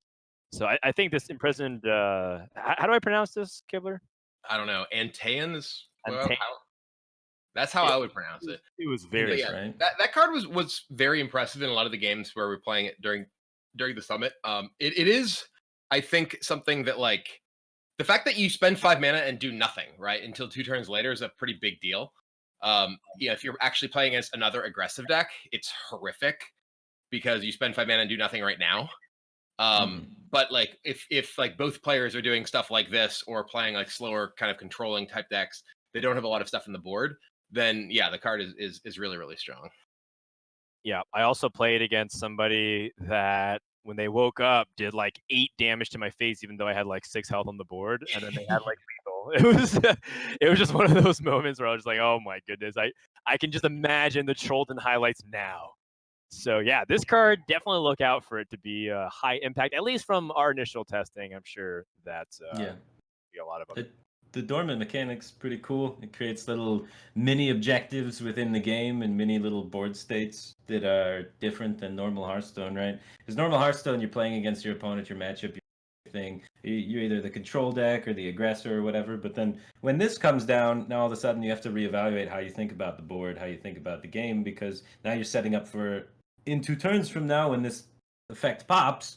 I need to be set up, well, maybe I can absorb all this face damage and I'm fine, so I hold back my minions and try and just take the damage to the face and outvalue them. Or maybe I can't afford to take 10 face damage and I try and develop as many minions going into the turn when it pops so that I'm not going to die. So I like how it makes little different goals in the game. I don't know. I'm pretty interested by the dormant mechanic. It's hard to say exactly how it'll pan out, but it seems pretty cool compared to some of the other mechanics we've had in the past. Yeah, it sets up like an interesting mid-game like mini game where like people are like, in 2 turns this will happen no matter what. Because once a minion becomes dormant, and for people who don't know, dormant is like an intangible. You can't interact with it. It takes up a minion slot on the board, but it doesn't do anything. It's just kind of like this this little portal thing it's about to summon. And then in 2 turns it awakens. It's almost like it got played, so it'll have the summoning sickness. It can't attack immediately unless you give it charge. And so it's really funny watching players battle with 2 turns to be like, I need as much health on the board as possible, or just like, screw it, I'm just going to try to aggro him down so it doesn't matter. He's going to be too far behind on the race. Or even just like set up so you have 6 attacks you can readily trade into the Antean, which Celestion's in chat correcting our pronunciation. It's pretty cool mechanic. I've always thought of Hearthstone, like whenever I've casted or something like that, I always think of it as there's many phases to every single matchup and every single game. And when certain things are happening, one player is setting up to deal with, such and such 2/3 with text by turn 2, or such and such 5/5 on turn 5 needs to be dealt with. So throughout the game, there's always these phases, and this more outlines that clearly. So I think it'll be pretty cool, and it also changes it too. Adds more layers to the phases of the game. There is a good question in chat wondering if this is part of the evolve pool. I believe that's like the similar question for interactions. It would be a very big bummer to mutate or evolve into this and then get like a dormant minion. I don't know the answer for that. Maybe some of the designers in chat who are. Well, would it be dormant or wouldn't it just be a 10/6? I don't know. Yeah, well, it would come into play dormant and then it will awake later. Like, what if you evolve into it though? You haven't played it, you've summoned it. Correct. It doesn't. It's not a battle cry. It's just it comes into play dormant and then it's like awakens 2 turns later. Period. All right, I'll take your word on that. I didn't actually see that interaction, so I don't know for sure, but it does make sense based on what you said. Interesting. Okay, are those all of our Demon Hunter cards? So we should just do them all while we can. Early Metamorphosis. Ooh. Delayed Pyroblast. Yeah. You can trade with it though, right? What? You can trade with your pyro. The halves. This was I had in the game on the stream, the reveal stream. This is a very powerful card. It's a legendary spell for one, which is sort of interesting because there are legendary spells that aren't like the big dramatic legendary spells from Boomsday. They're just like, this is just a spell that's legendary. And this one is very powerful in my very limited experience because you can just like blow someone up with it over 2 turns, or you can use it for like very effective board control. It's kind of expensive, the first shot, obviously, but your hero power remains 1 mana. So it's like 5 to do to flip, and then 1 more to use it, and then 1 to use it the next turn.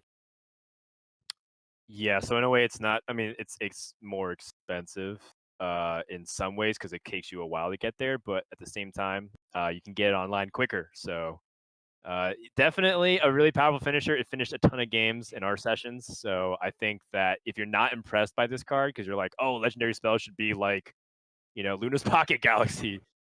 Be careful. Please This no card could more. really end I game. don't think spells in general should be like Luna's Pocket Galaxy. Yeah, let's just never do that again, ever. I do.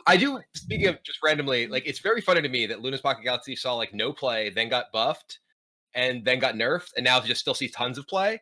Like after it's like people realize, holy cow, this is so powerful. We should have been. It was playing broken the whole time, and we didn't know. Well, I To be fair, I you're pretty really smart to think help. that's just a great indication of like people kind of like they're like, oh, this is a good card, this is a bad card. People just thought that was a bad card, didn't play it, and then when like it got buffed, people were like, maybe I'll try it. It's oh my god, it's so powerful. And then they realized, wait, that effect is worth paying 7 for.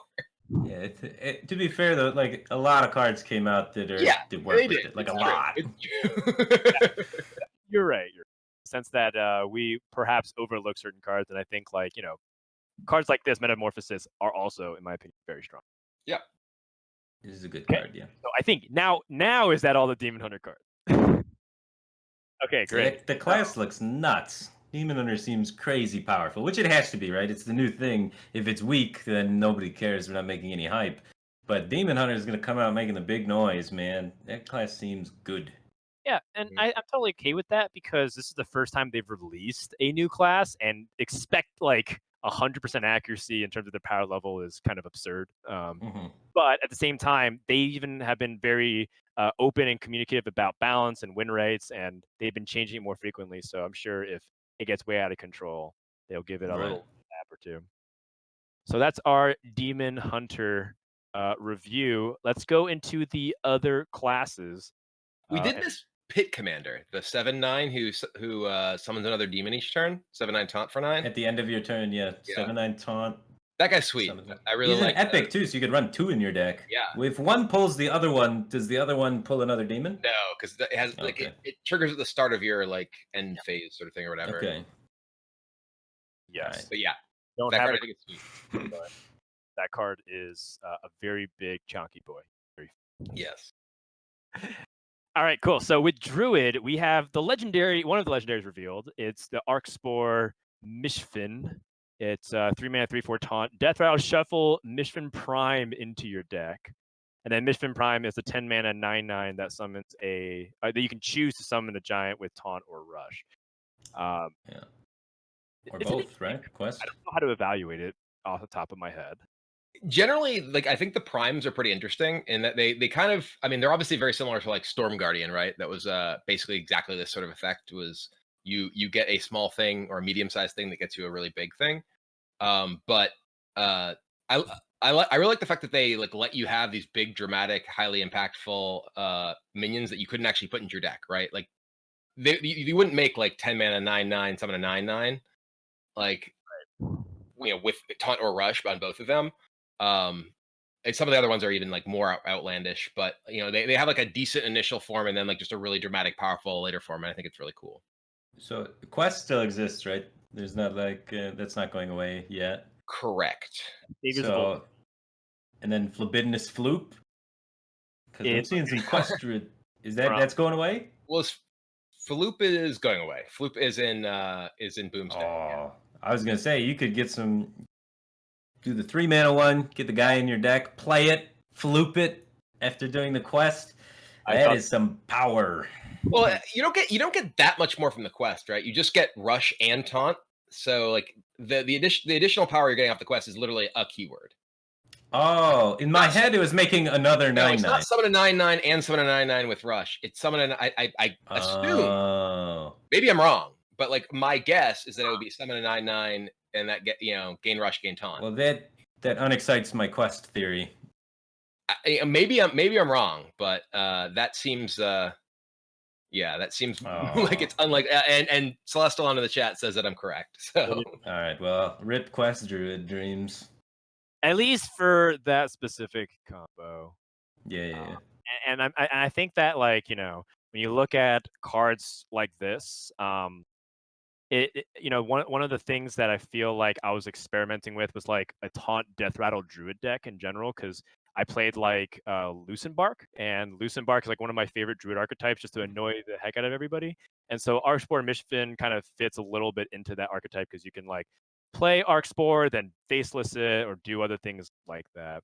So it was very fun to play. It wasn't super good because everyone was killing me with Demon Hunter, but I don't know if it's because I'm not necessarily super in tune with the expansion. We only had like a couple hours.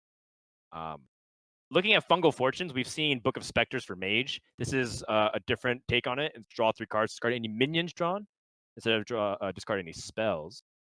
And Druid, we've seen like Druid have a ton of very good spells in their deck that really want to use things. We're talking about like, the Breath of Dreams into Nourish type combinations, or Embiggen even. Does this fit into those decks, you think, Firebat? I'm see that card. My mind immediately jumps towards Malagos related combo things. Those have had a lot of spells, but any Druid deck I'd say has probably been half or slightly more than half spells for a while now. So I think this is most likely going to be a pretty impactful card that allows you to do some sweet combo-y things in Druid. Yeah, and I think it clearly indicates there'll be more like spell druid type stuff, right? Obviously, even just like as Firebat was saying, most druid decks that are combo-ish have major spell elements. It's worth noting though that this is a dangerous card if you want to try and play like Malagos Druid, right? Like you can't risk Fungal Fortunes and like, oh look, I discarded Malagos, guess I lose. Like Right. so that I think makes can this risk it and you just can. Hey, just put it. That's your win rate. Then that's something you have to factor. You gotta live dangerously. High risk, high reward. Yeah, That you'll never do that, and then it happens in the first game you build it. That's what happened to the stream. Speaking of Malagos, though, you kind of mentioned that like Imprisoned Satyr does look like an opportunity to maybe think about some combo decks, because you can manipulate a minion into your hand in 2 turns and make it discount by 5. Mm-hmm. And Mecha'thun's going away, right? Yes, because Mecha'thun was okay. Yeah, I thought so. Because Fungal Fortunes and Imprisoned Satyr could potentially be pretty cool with Mecha'thun decks. Because Mecha'thun decks, sometimes discarding cards is good. Because then you don't have to play them to get rid of them. Make hand space, yeah, for sure. Okay, so I think we don't have that many Druid cards. In fact, we don't have that many class cards in general because reveal season has just begun, given the fact that we're just a day after the announcement. So we'll move on to what's next. Is this Hunter that we have? Boom, Hunter. This card looks nuts. Yeah, this carding is sweet. If you like choose only very specific beasts in your deck, like the ones with Lifesteal and Rush, and then you play this, you're very happy with your investment. Or charge. Right. Or charge. Your deck only contains King Crush. Yeah. You're like, all right, I'm in. But yeah, this could make mid-range Hunter come back to being a thing. Oh, yeah. Scale height doesn't rotate, Scale right? height is going to be gone, yeah. So you won't. Oh, jeez. Darn it. Well, there needs to be another Lifesteal Rush beast, otherwise I'm way less excited. But this has the potential to do stuff like if Scale height did exist. So there's room for this card to be bonkers.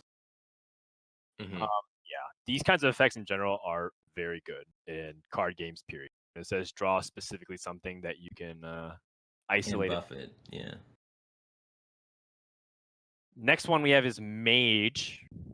We have Imprisoned Observer, another dormant card. When this awakens, deal 2 damage to all enemy minions, but it's overstatted, so it's a 3-mana 4/5. So you have to wait for that payoff. Kibler, you've played a ton of these kinds of mage decks that would use these effects. Does this fit in like that Highlander style? I think this feels like a tough card for like a number of reasons. One is just like when you want AoE, you want AoE like now, right? Like this is a really tough card to like draw, and then like okay, you're just gonna like a lot of decks when you're trying to defend yourself, you really need to be able to defend yourself right away.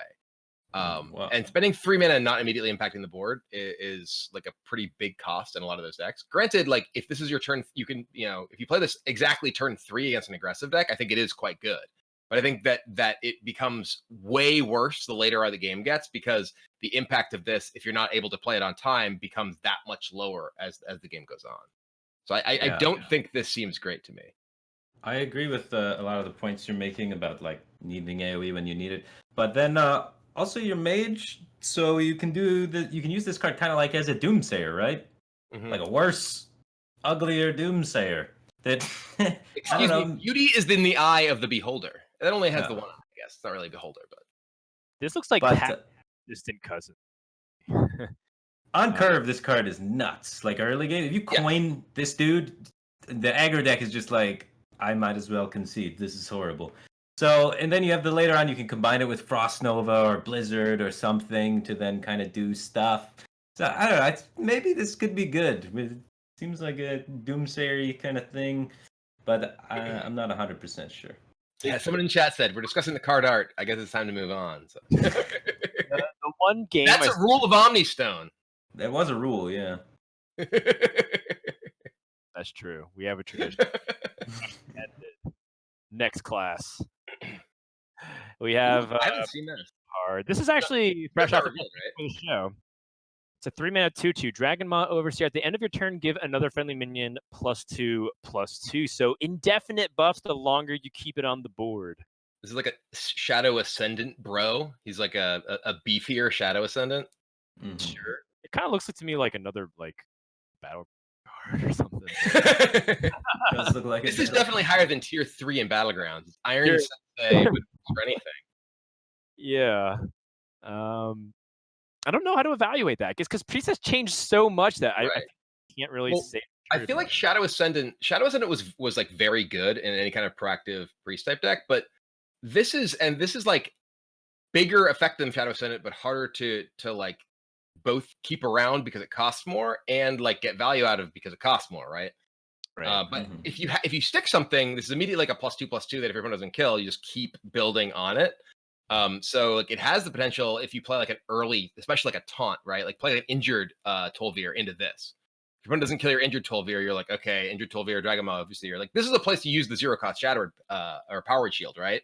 Like I will keep this Yeah. alive, and it is tempo. really valuable to keep it alive. Yeah, and also like even more important than Northshire Cleric, other cards like that don't necessarily aren't as available to Priest because this curve Northshire Cleric into the Overseer would be disgusting. Yeah, if Priest gets some good 1-drops, they can be very scary because they also have the 2-mana 2/3 give 2 health now as well. So they have a ton of stuff for potentially just curving out and dominating, but not very many good 1-drops landed on. They have like what, Light Warden? And is it? Light Warden, they could also play things like the Battle Mage and stuff like that. Bwansambi is rotating out, I believe, because it's part of Rastakon's Rumble. Correct. So you play like that fast 1-mana stuff with Amet.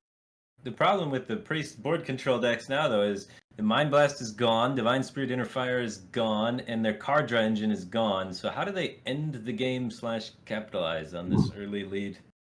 New Same cards. Always do. The Board new card. death. They need a finisher still. You Sure. gotta have something. We'll have to see. I think we had another side of Priest card. Oh, that was the new cards that got replaced. That was replacing the old ones that were rotating. Okay, let's pull up the next class. What do we have on deck here? So we have Rogue. Rogue is getting secrets again. So we have 2-mana ambush. Secret, after your opponent plays a minion, summon a 2/3 ambusher with poison. So the King Cobra effect or the Emperor Cobra. Yeah, the Emperor Cobra. King Cobra, same. After your opponent plays a minion, so you summon a 2/3 ambusher with poisonous. This is like pretty disruptive to a lot of plans, and Rogue does make sense with a lot of. It's a class that has secrets, so I like that they're bringing it back. I did kind of miss that from the Kobolds and Catacombs, but it doesn't really have that much of an impact except for evasion. Yeah, I mean, I think that both the specific secrets that Rogues got and the fact that they only had a set they got secrets in made it so that you couldn't really do that much with secrets in Rogue. The fact that this is coming in the first set of a year makes me think that there's going to be a lot more secret support for Rogue throughout the year, so you can actually build on that, which I think is like a much better place than just like here have some secrets in a set at the end of a year. Yeah.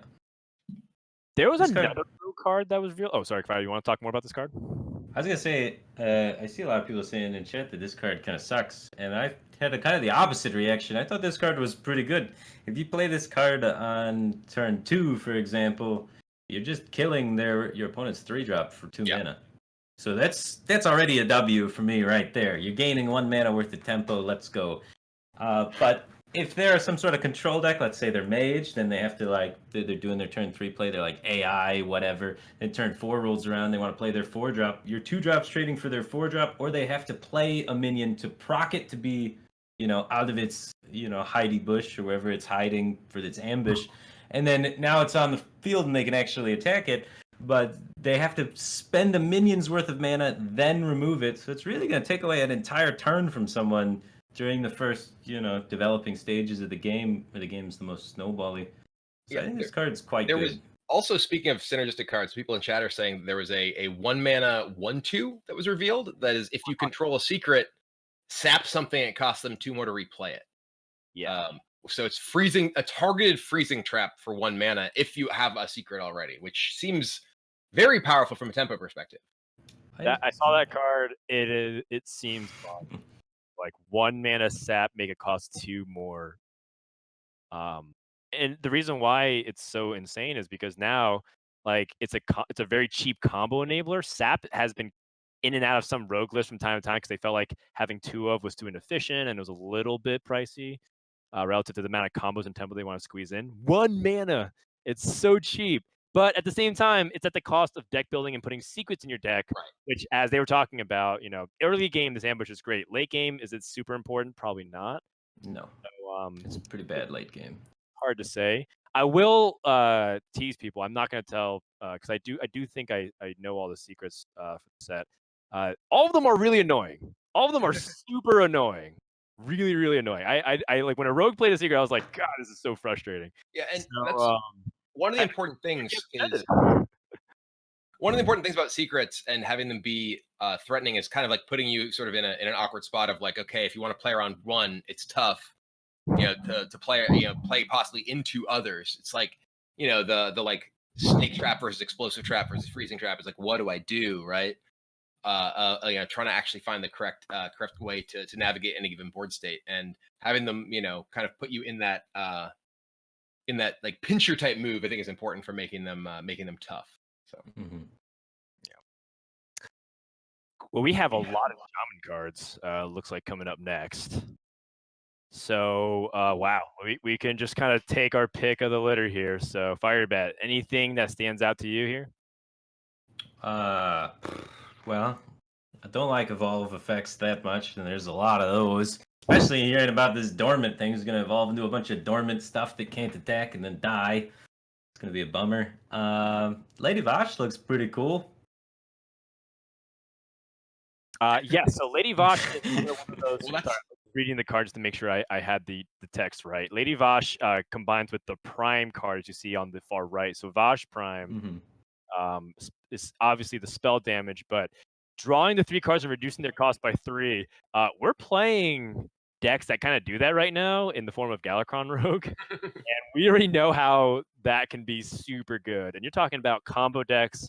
Lady Vosh seems like a combo player's dream scenario to be able to draw and reduce their cost of their spells. So definitely very exciting for the combo. Yeah, I like the evolve cards. The fact that these are actually evolve things. I mean, I always have a soft spot for them. Okay.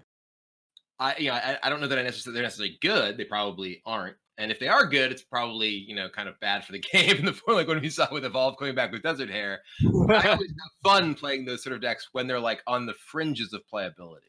Great streamer. Sure. Exactly. Like the Bog Spite Knuckles, I think is cool because like it's a evolve effect you can kind of like lock and load, right? Like you can set that up for a turn and then spend all your mana playing out stuff to evolve rather than having to have the extra mana. I don't know, man. I'm still just scarred inside from the one Desert evolve Hair. Meta. Yeah. Desert Hair Evolve with like Mogu Flesh Shaper was a holy nightmare. Smokes. Yeah. I just didn't play Constructed then, so I just stopped. It was that bad. Time heals all wounds, Firebat. You'll soon enough. There's gonna be some Redditor out there and be like, remember how this meta is the worst meta ever. I'd much rather play the Evolved Shaman meta with Mogu. That matchup actually took skill. That's like the best part when people like try to go back in time and like retroactively rewrite history. how good a metagame was. They'll always say like, "Oh, Yeah. this matchup actually took skill compared to today. You just don't do it. You just plop your cards and now you." Everything takes a little bit of skill. It's just some takes more, some takes less. But I don't know. Literally everything you do, you can do slightly more skillfully. It depends how much you want to optimize for that 0.001%. Like you could just like eat pizza more skillfully. Like it is. If you really want to nitpick all the details, there's a proper way to do everything a little teeny bit better.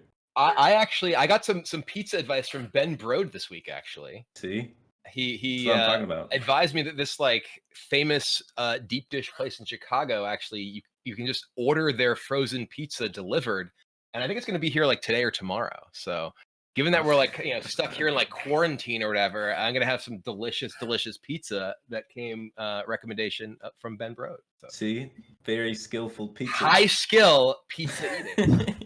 You gotta pass me that link. I need to order some pizza. My fridge is chock full, but my freezer. Now the chat's thinking about pizza. It's almost time to wrap up the show. Let's go ahead and look at these last couple of classes. We got Warlock and Warrior remaining. Warlock, we got Dark Portal and Shadow Council. Dark Portal, draw a minion if you have at least 8 cards in hand. It costs 5 less. And then Shadow Council, replace your hand with random demons, give them +2/+2. Shadow Council sounded like kind of a meme card, and then I believe it was Hearthstone Trump kept playing this deck over and over and over again, insisting that it was like the best deck in the game within the first hour of playing it. So pretty sure that means Shadow Council is unplayable. Okay. But I obviously those are the two polar extremes. I don't know how to evaluate them. They just look like pretty fun cards to try. They seem pretty fun. Yeah, Dark Portal is like a really bad mountain giant. Like I don't know. He tap, play Dark Portal, play the card that you get off Dark Portal. I don't know. It's probably best used when you actually discount something really big, right? So you go tap, the discount a 9-drop to be able to cost a reasonable amount and play that like the following tap. turn. Get my Malagos.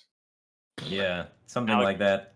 Mentioned Mechathune War like that. I mean, this obviously won't be able to be played with Mechathune Warlock in standard, but for the wild people or even for like any kind of replacement that we might see, when it says draw a minion, that's like the most powerful part of this text that you can kind of like tutor it out specifically, and because there will things like the quest and the shuffling mechanics still be in Warlock? The quests are still around. But Plot Twist, I believe, rotates. Ooh, which is the saddest thing that I think I've ever said in my life.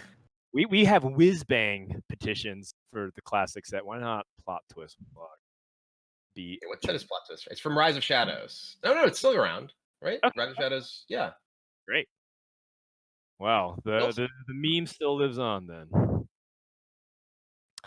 We have one last class. We have Warrior. We have the legendary. Wait, one quick question. Can you Dark Portal Jiraxis? That's a minion, technically, right? Yeah, you can. You can turn 5 Jiraxis just like I did in my video. I actually got Jiraxis off of Bandersmosh and played it in turn 5. Oh, sick. Now you can do that more consistently. It was glorious. You could make a deck and have your only minion in your whole deck be Jiraxis. So your entire planet is just Jiraxis turn 5? You just full mulligan for Dark Portal, tap a few times, you get to see what, like 9 cards out of the 30? And then after that, you can Shadow Council all of your like garbage spells into demons that will serve Jiraxis, Eridar, Lord of the Burning Legion. We have a deck. We broke it. I like that you believe that you won't just get killed by the Enteian that pops up from the dormant the next turn and kills Jiraxis almost immediately. Turn 5 Jiraxis, though. That's pretty nifty. It does sound pretty dope. It is pretty dangerous to play a deck that's built around playing Jiraxis on turn 5 in a format with Zephyrus for Sack Pact. That might not be the best overall plan. It'd be cool, though. It would be sweet. I was going to say something as said in chat. If only we had the Who's Meme Reign Supreme time. That would definitely for sure. They should make it so Sack Pack doesn't kill Jiraxis, so that we can Dark Portal Jiraxis. Yes, that's why we should do it. We have the warrior cards to talk about real quick. We'll call it for this show here because we're almost out of time. We have the warrior legendary Kargoth Blade Fist, 4-mana 4/4, shuffled Kargoth Prime into your deck. And then Kargoth Prime has rush. Whenever this attacks and kills a minion, gain 10 armor. Well, that card's going in my deck. That card's sick. I mean, it's a 4/4 rush for 4 to start, right? Like that's like a Yeah. totally reasonable card.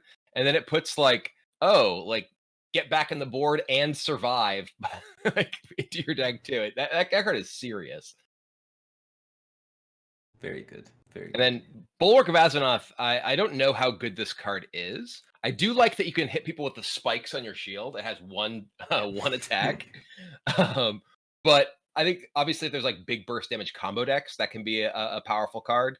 And I also just I like the nostalgia of it, right? Anyone who played Burning Crusade in World of Warcraft remembers that was like the sought after tank shield for everyone. And it's like, I remember that name. I remember everyone wanting that. It's just cool. Does Kargoth Prime work with sweeping strikes? Would you get triple? I don't know. I would guess so. Probably. If it 30 armor. I don't see why not. It says whenever. Whenever is unconditional. That's a lot of armor. Yeah. I don't know if it's worth putting sweeping strikes in your deck, but it makes you think about it. Maybe if Specialist was still around as a format, Firebat. But you can that would be in your discover it off of a sideboard lackey. for sure in Specialist. Discover it off of a lackey. Oh, yeah. That's going to be a tilter. You get the warrior down to 1, he gains 30 off of a randomly generated card. Chat in chat, Celestial in chat said that it does not work. It's only if it attacks and kills a minion, not just if it kills, and it only attacked the one minion. It deals damage to the others, but didn't attack them. So, what if you play it and your opponent has a lot of things on board, and then they play Mass Hysteria, and then they all run into the Kargoth Prime? It's only when it attacks. It has to attack. It has to. Oh, it's only its attack. Okay. Yeah. Right. How do I gain 500 armor in one turn? I don't know. Probably not this card. There's probably like the armor smith stuff that you could do with the skipper. Probably not. Probably not. There's no way to double dip on this guy's effect because he's good, but imagine doing it twice. Then he becomes amazing. I'm sure there's ways you can do it twice if you're like you can try to find ways to get multiple Kargoth Blade Fists onto the board, or just have ways to copy it. I don't remember every opportunity to copy it off the top of my head outside of like maybe Kargoth Faceless, but I'm sure there's other shenanigans out there to make the meme a reality. Okay, so with that, we are out of cards, I believe, unless there's any stragglers. Oh, actually, I apologize. There's neutral cards that we haven't covered. One of them being Kael'thas, Sunstrider. Every third card you cast each turn costs 0. So this one's out now. That is sweet. It's super cool.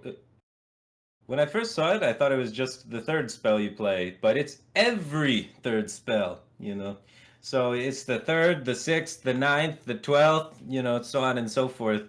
So you can actually keep chaining 0-mana spells and doing things with it. They get, especially in Mage, it gets really weird. Sorcerer's Apprentice. Druid with Forbiddeness Floop's Gloop. That gets absolutely absurd because you gain mana when you're killing stuff and then you just keep going. And it just gets insane. Yeah, I'm kind of glad that Kael'thas isn't necessarily allowed for the Matches Tour this weekend. I believe because I think it would lead to some degenerate opportunities. But it's awesome. But it is pretty awesome. I do kind of. I've been playing some Kael'thas Shaman that I like have Spirit of the Frog and a bunch of cheap spells and stuff, and then Eye of the Storm and Storm Chasers. So like the deck can because Kael'thas doesn't have to be in play. It's just the third spell you cast in a turn. So you can actually on turn 5 coin, zap, Kael'thas, Eye of the Storm, and that's pretty fun. You just put 3, 5, 6s and a 4, 7 on the board, and then they still have to kill your Kael'thas to stop you from possibly doing it again next turn with spell, Eye of the Storm or whatever. It's pretty awesome. yeah, maybe it's an opportunity to utilize cards that we're not thinking about. You know, kind of meme and priest for having very cheap cards or 0-mana cards, but maybe you can do something real silly with it. I don't know. Kael'thas opens up a bunch of possibilities, and I'm sure like Highlander decks could find a way to squeeze it right now, but I'm sure there's even better decks that can. I was using it to make the old Mechathune warrior used to have to do like Malagoses and Inner Ages and stuff. Now with this guy, you just go Boom Ship, Whirlwind, and then 5 mana kill the board. So you remove 2 combo cards from that combo. So instead of a 5-card combo, it's just a 3-card combo. It made Mechathune Warrior a whole lot better, but still not great. But way better than it was before. What do you think about Terran Gorefield? 3 mana, 3/4 legendary. Battlecry, destroy all friendly minions. Death Rattle, resummon them.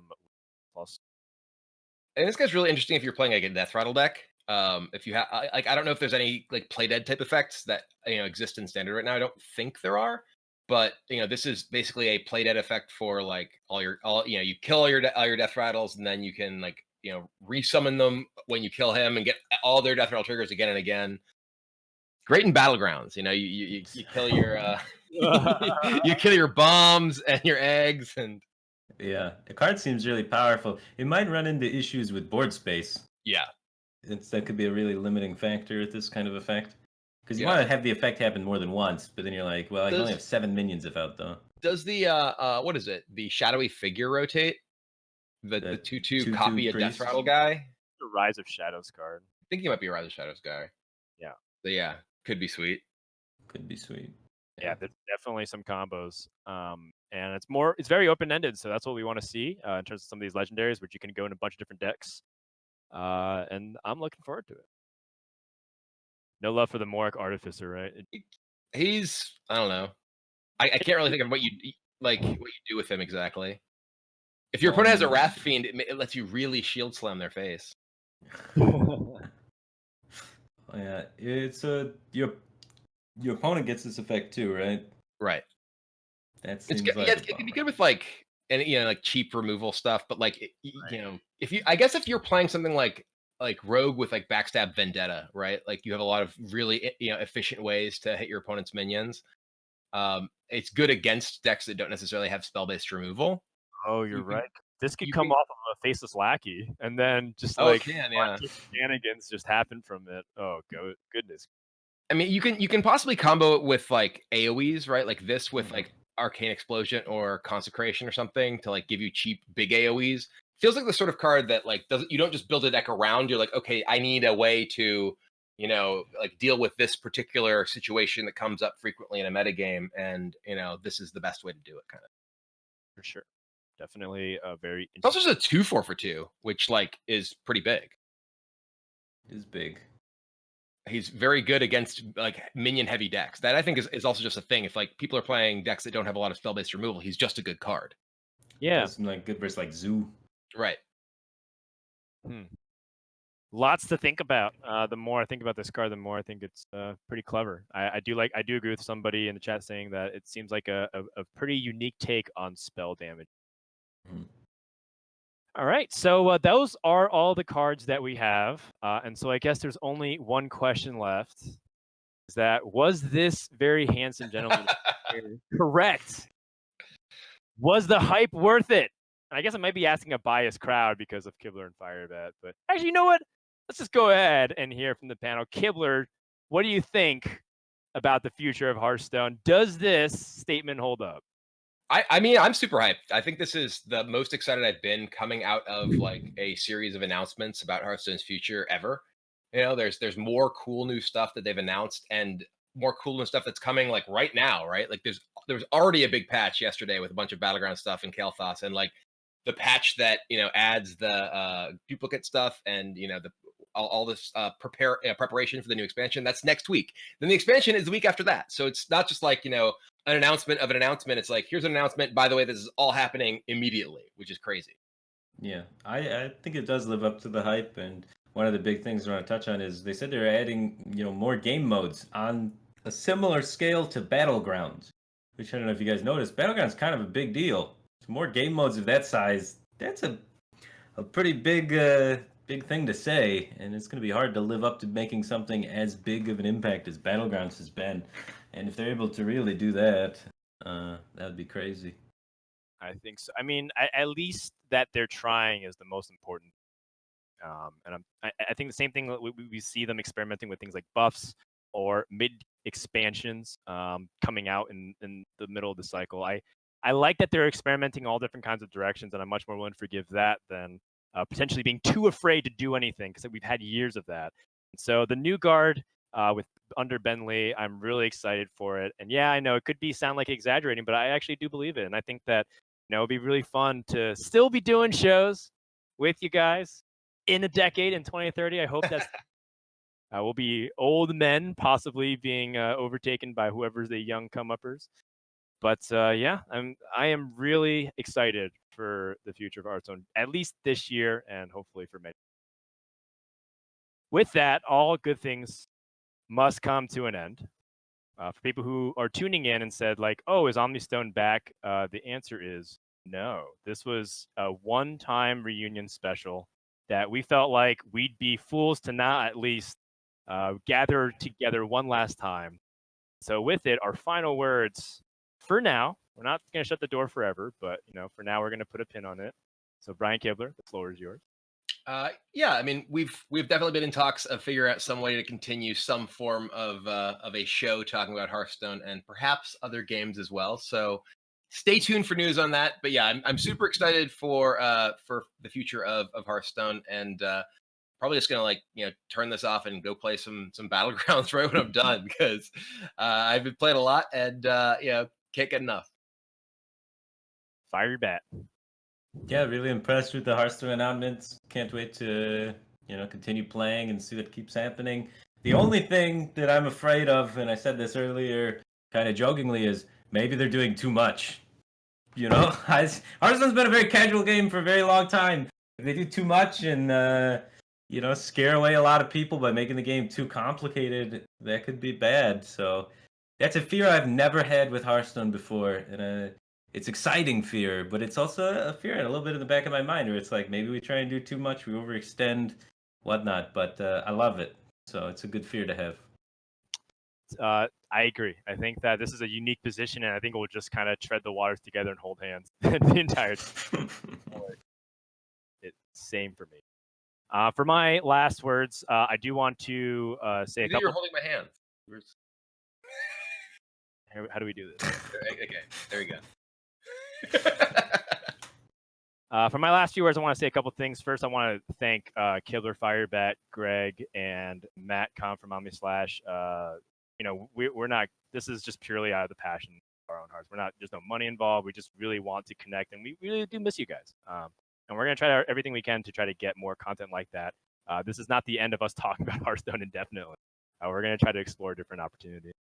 The second thing is that there is a very serious thing going on this planet right now with the COVID-19 health scares. And I want to encourage everybody to, first of all, do your research and read up. There's a lot of misinformation going out there, and there's a lot of people who are just spreading straight up lies. And I encourage you to take this matter seriously, because it's a lot more than just about ourselves. It's about the people around us and even the people that are going to be coming after us. So please, please, please be safe. Please take care of yourself. Gaming's a great escape, but in the end, there's also reality that we have to face. So please take all the precautionary measures, be safe, because I want our community to be healthy and around for the decade so that I can take my freaking victory lap with a cigar and being retired at the young age of 39 and enjoying Hearthstone for decades to come, even after. So I love you all. We all love you. So please, for the sake of the greater game community and Hearthstone and everybody elsewhere, take care. In the meantime, this has been real fun. We're just going to allow Kibler and Firebat to upload this to their YouTube channels. I might even put it on mine just for more discoverability. So if you missed any part of this, you can check out Kibler's VODs or those videos. Other than that, follow us on Twitter. And it's been real. It's been fun. So enjoy all your gaming and all your special quarantine time. From Frodan, Kibler, Firebat, this has been Omnistone. Thanks for watching, and we'll see you next time.